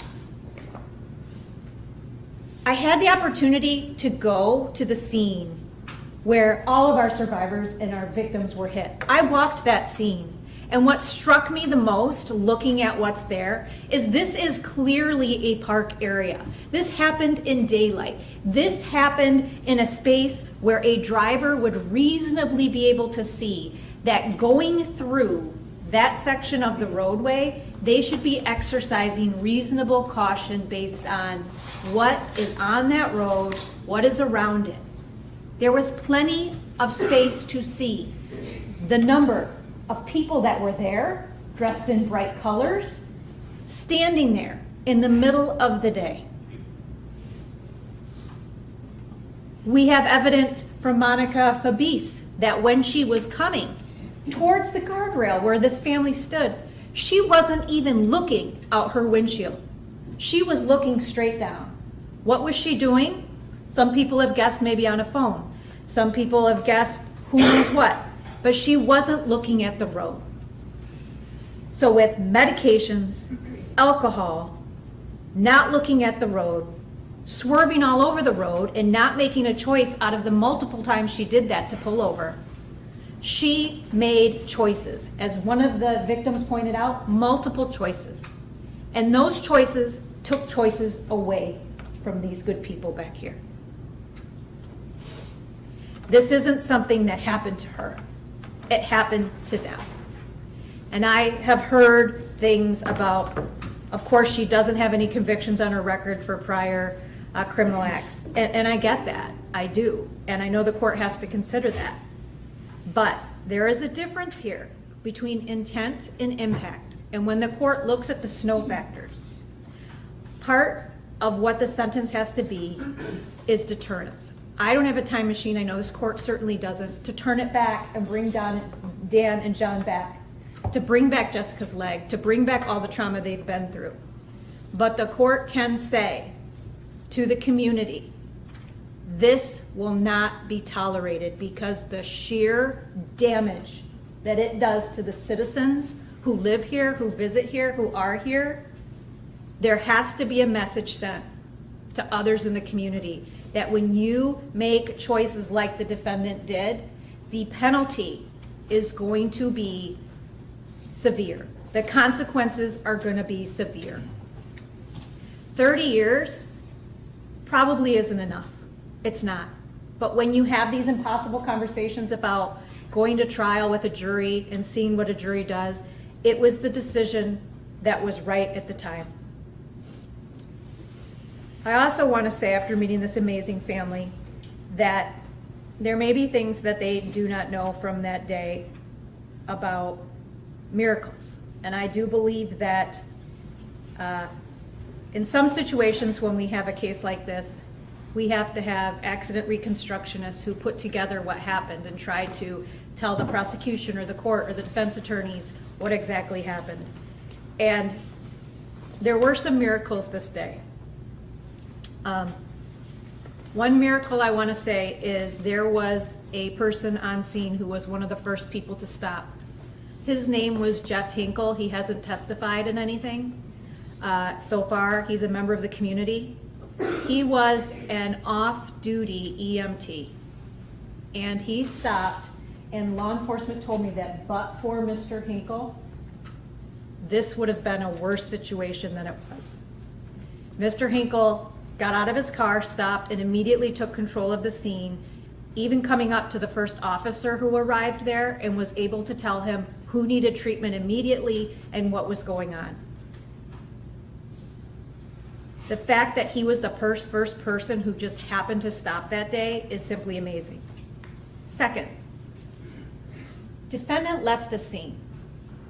We know from Gabe, who is the young man, you can't see him on our screen, but he's the young man in the group picture far to the left, that when she was driving away after hitting his family member, she had her hand over her mouth. She knew that she had just hit many people, and she kept going. She left them there, no better than trash, no better than roadkill, no better than a piece of litter she threw out her window. She put her own well-being, her own self-preservation among her fellow human beings who she just hurt. Perhaps the only way she was actually apprehended, and we know who did this, and we're able to be here today, is because of some miracle of the universe. 2 deputies from the Clinton County Sheriff's Office who were coming to the scene and were in the right place at the right time, taking a route they normally actually wouldn't have taken but for the fact that one officer was training another, passed her vehicle on a 2-lane highway, going, I think they said about 100 miles per hour to try to get to the scene, and one of them, out of the corner of their eye, saw the far side of her windshield flash in the light and realized it was damaged. They immediately turned on that car and were able to stop her. And even after she was still going down that road when the deputies found her, dropping pieces of her car along the road, driving off the road still, they were able to identify her and connect her to this horrible event that just happened. The fact that they were where they were off their route is amazing. Another miracle. A lot of times, unfortunately, with these kind of incidents, we don't have witnesses who are not involved who saw what happened. I want the court to be aware that there were people, even though defendant didn't stop, there were people minding their own business that day at the park or near the park that came and did everything they could. Several people who were there, I think one was kayaking, had just finished kayaking, stopped and gave statements to police. They came and testified at the preliminary hearing. These people who also, based on the horrific nature of what they witnessed because they saw the impact, are also going through their own counseling. They didn't walk away. In fact, the humanity of Miss Temez, she saw Jennifer Evans, who was our first speaker, get launched. Jennifer went the farthest out of all the victims. She was sent away from the group. And her first thought was to get to Jennifer, because she was worried that no one else, that the first responders wouldn't know that she was over there that far. And when she testified and when I spoke to her, she said exactly what Jennifer said. The first thing when Jennifer became conscious was she asked about her little girls, who are those two little girls in the bottom right corner, who by some miracle are alive. I don't think Jennifer remembers this because I think she was in shock, but Natalia was there encouraging her to stay awake during that time while everyone else was with the main group. I also want to thank Leanne Miller, who testified at the prelim, who was in the car behind the defendant, who testified about what she observed. She also stopped her car. Ms. Miller, the first person that Ms. Miller saw was little Ivan, who you can't see on here, but in the group picture, he is the little boy being held by Jessica. He was the only family member who was still in the road. Everyone else got thrown over the guardrail. Ivan was still on the side of the road by himself.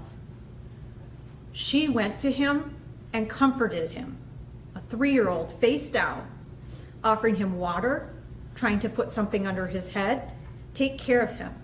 His dad had just been killed, unbeknownst to her, and his mom didn't even know if she was going to survive. The two biggest miracles of that day. Number one is that Jessica Harris survived. When this case first came out, and I was evaluating the law regarding second-degree murder for John and Dan, there was a time when the people were thinking this may be 3 murder counts. And whatever strength of will is in that woman brought her through the immense pain, suffering, and injuries to survive for those children so that they didn't lose both parents that day. And then finally, although I didn't know John or Dan, when I listened to the statements of their loved ones, and when I read, I know we gave you multiple other letters, Your Honor, from other people who loved, knew, and cared about these 2 men. The fact that statistically, based on the people that were in that group, most of them were children. The fact that we are not here on murder charges for children is simply astounding from a statistical standpoint. And maybe it's a miracle, but I also know after listening to what these 2 men are, that if 2 people had to die that day, it wasn't going to be a kid, and it wasn't going to be who they loved.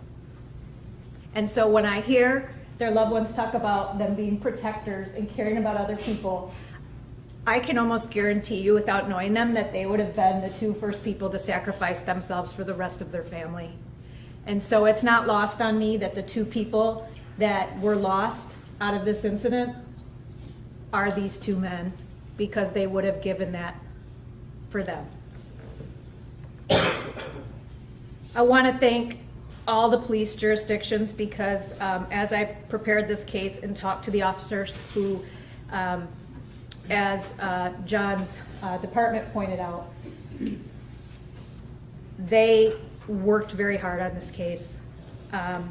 One officer told me, in fact, that he will never forget this case, because as soon as the call came out that multiple people were injured, that it was a fatality, and that there were a lot of kids involved, that the radio did not stop beeping with all the departments from all the areas who started coming lights and sirens to help. And he said, I will never forget that. You couldn't get through. There wasn't a department in the area that was not on their way to provide help for this family.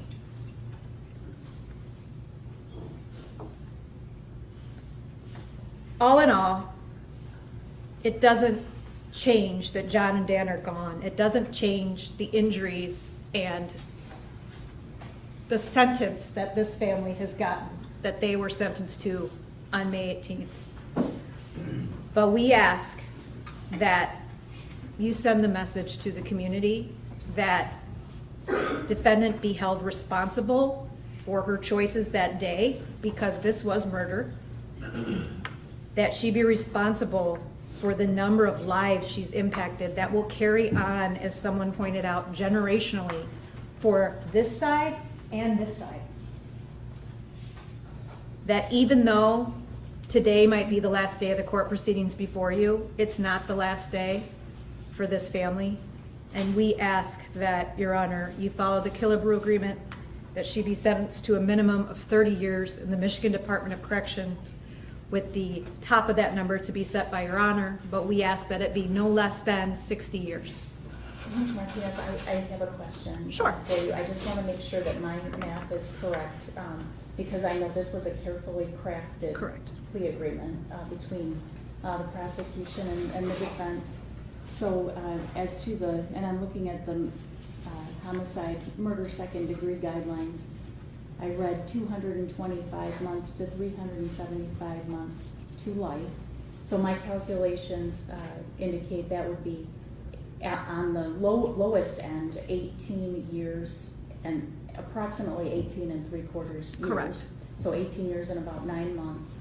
And then on the higher end of the minimum guidelines, that would be 31. Correct. Okay.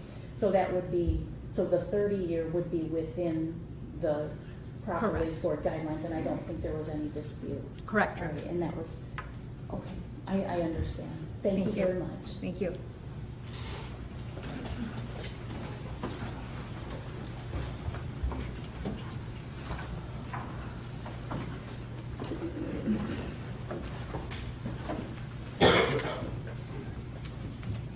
Ms. Monroe, the criteria and the reasons for the sentence is the nature and the gravity of this offense, the punishment or discipline to you that is appropriate, the potential for your rehabilitation or reformation, the protection of society and deterrence against you or someone else committing this offense again. First of all, I would like to thank all of the individuals from the family who spoke today, everyone, and I'll just briefly recap what each person said. Ms. Evans testified about the fear that she had when she realized she had been involved in this accident for herself, for her daughters. Ms. Pack, who bravely came up and spoke about, again, her fears with this terrible incident.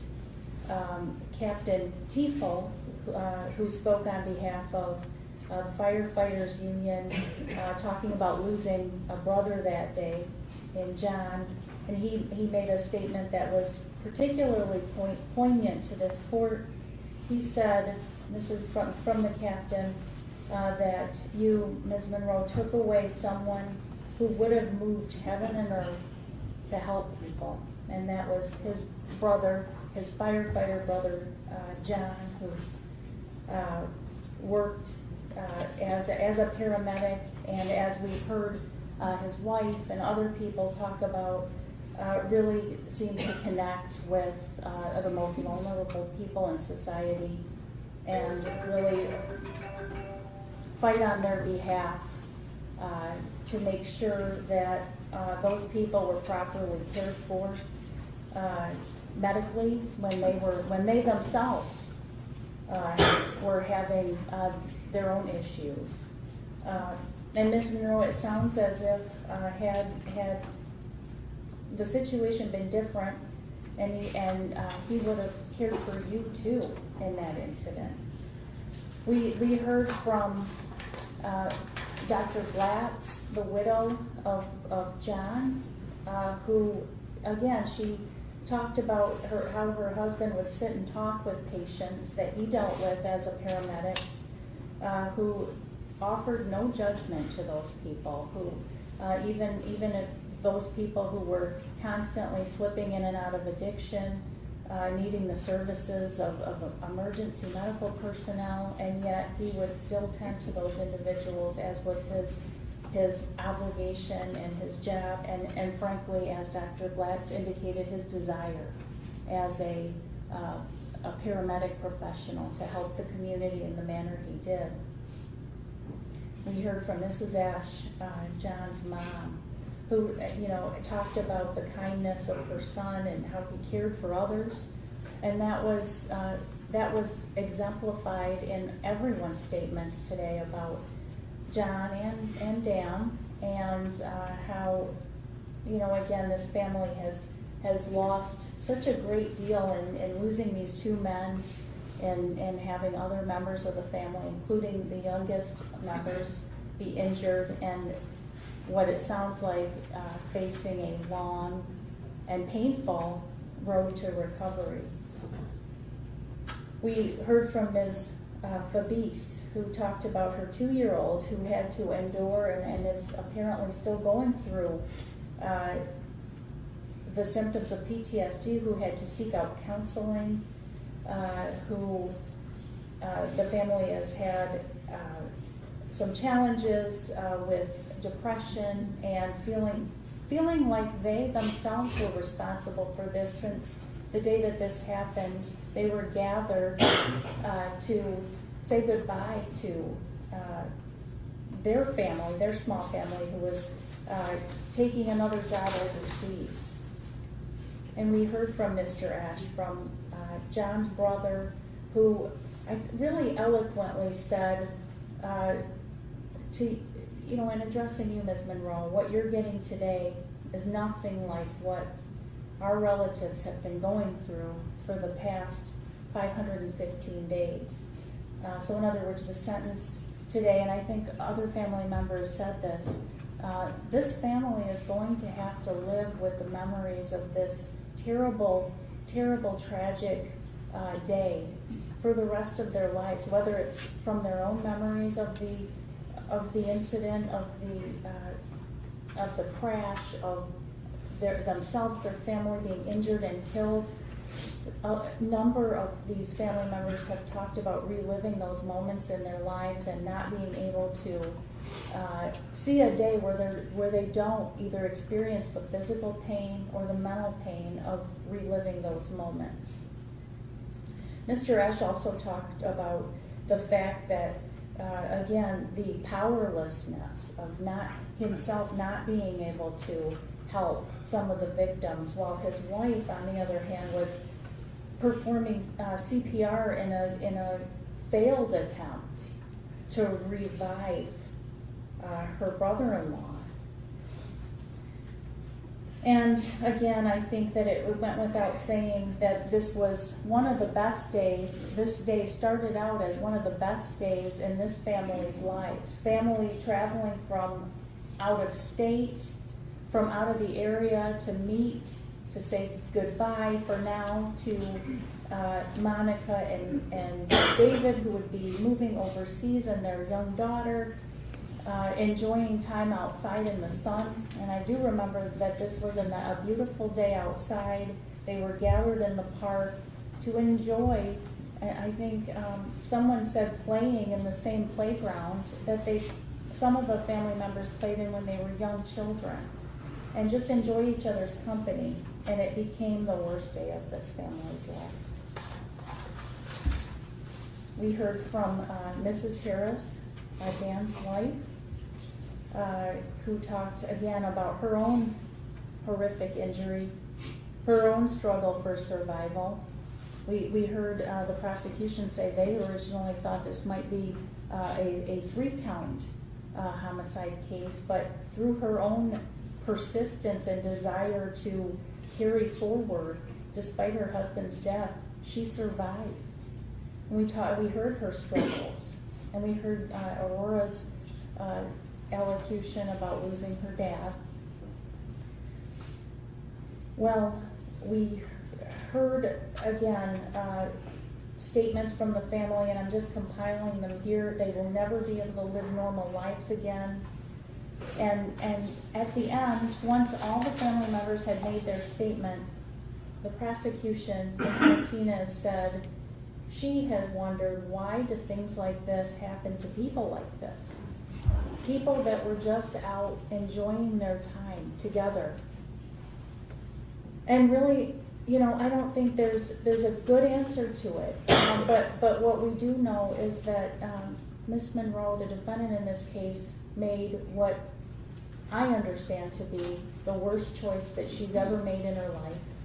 She made the choice to, while on prescription medication, consume a very large amount of alcohol to the point where her blood alcohol level was, as has been stated, 0.195, way more than anyone should be consuming, and then making the choice to step behind the wheel of a vehicle and then operate that vehicle and unfortunately crash into this family. And I agree with Ms. Martinez's sentiments that many miracles happened this day, and it is a miracle that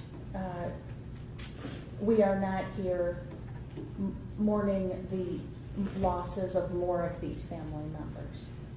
And it's funny because Ms. Martinez also talked about the fact that out of all of the family members that were present for this, again, what should have been a joyous gathering of these family members, the two people who perished, from what the family has stated about those two people, those are the two people that would have sprung into action to protect their kids, their nieces, their nephews, their wives, their mothers, and you know, I guess, and I of course didn't know any of these people personally, but from the statements made, they displayed acts of heroism that, again, most likely reduced this incident from something that could have been even more tragic than it already is.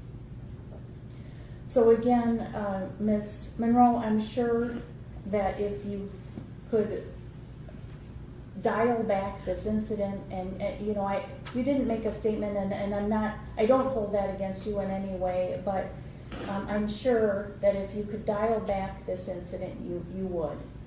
But unfortunately, you can't. And as all of these individuals, all of these family members said, they are going to have to deal with and the consequences and the ramifications of your actions for the rest of their lives.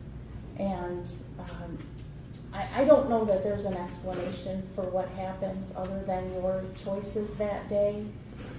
But I do know that something like this cannot happen again. Not here in this community, not here in Clinton County, not here in the state of Michigan, not ever. And so I do need to sentence you to a sentence that will not allow that to ever happen, not allow you to make these same choices again. I have reviewed the recommendation that's been provided to this court from the Michigan Department of Corrections. I believe it is in line with what the plea agreement is. And once again, I note that your sentencing guidelines permit me to sentence you from somewhere between 18 years to 31 years on the minimum.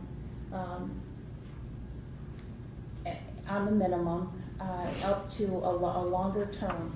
And the recommendation provided to me by the Michigan Department of Corrections accounts for, yes, your criminal history, which you do not have any criminal history to speak of, but it also accounts for the horrific acts that occurred on this day on May 18th, 2024.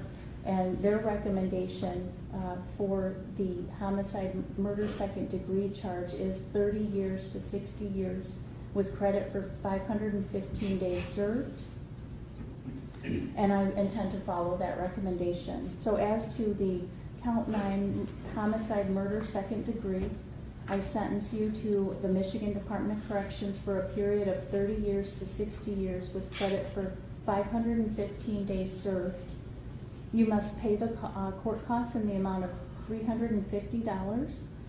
You must comply with DNA testing and pay a $60 fee as ordered. You must pay a $68 state cost. And this will be served concurrently with all of the other counts. This is count 1 through 8 of operating while intoxicated, causing serious injury. You will serve that sentence in the Michigan Department of Corrections for a period of 2 years to 5 years with credit for 515 days served. Those counts will be served concurrently with each other and concurrently with the second-degree homicide sentence that I just handed down. You will not have any verbal, written, electronic, or physical contact with any of the victims in this particular case, and all of the victims' names are listed in the pre-sentence investigation report. You will not have that direct contact or be within 500 feet of their residence, school, or place of employment. You must pay restitution in the amount of $73,128.44. $66,093.44 will be payable to Auto Club Insurance Association. $7,035 will be payable to the Michigan Department of Health and Human Services, and you must execute a wage assignment to pay restitution if you are employed and miss 2 regularly scheduled payments. You must pay $544 in state costs, comply with DNA testing, and pay attorney fees as ordered. And these fees will be determined. So I want to say one more thing as to your sentence with the Michigan Department of Corrections. This does not, again, not to minimize any of the family members who came in here and talked about the fact that for the rest of their lives they will relive the moments of this tragedy. But Ms. Monroe, I know you are going to a place, and I noticed in your pre-sentence investigation report, and I also noticed, but based on some of the certificates that you presented the court, that you do have, and I think it's obvious, a substance abuse issue that is the reason, one of the reasons why this terrible thing happened.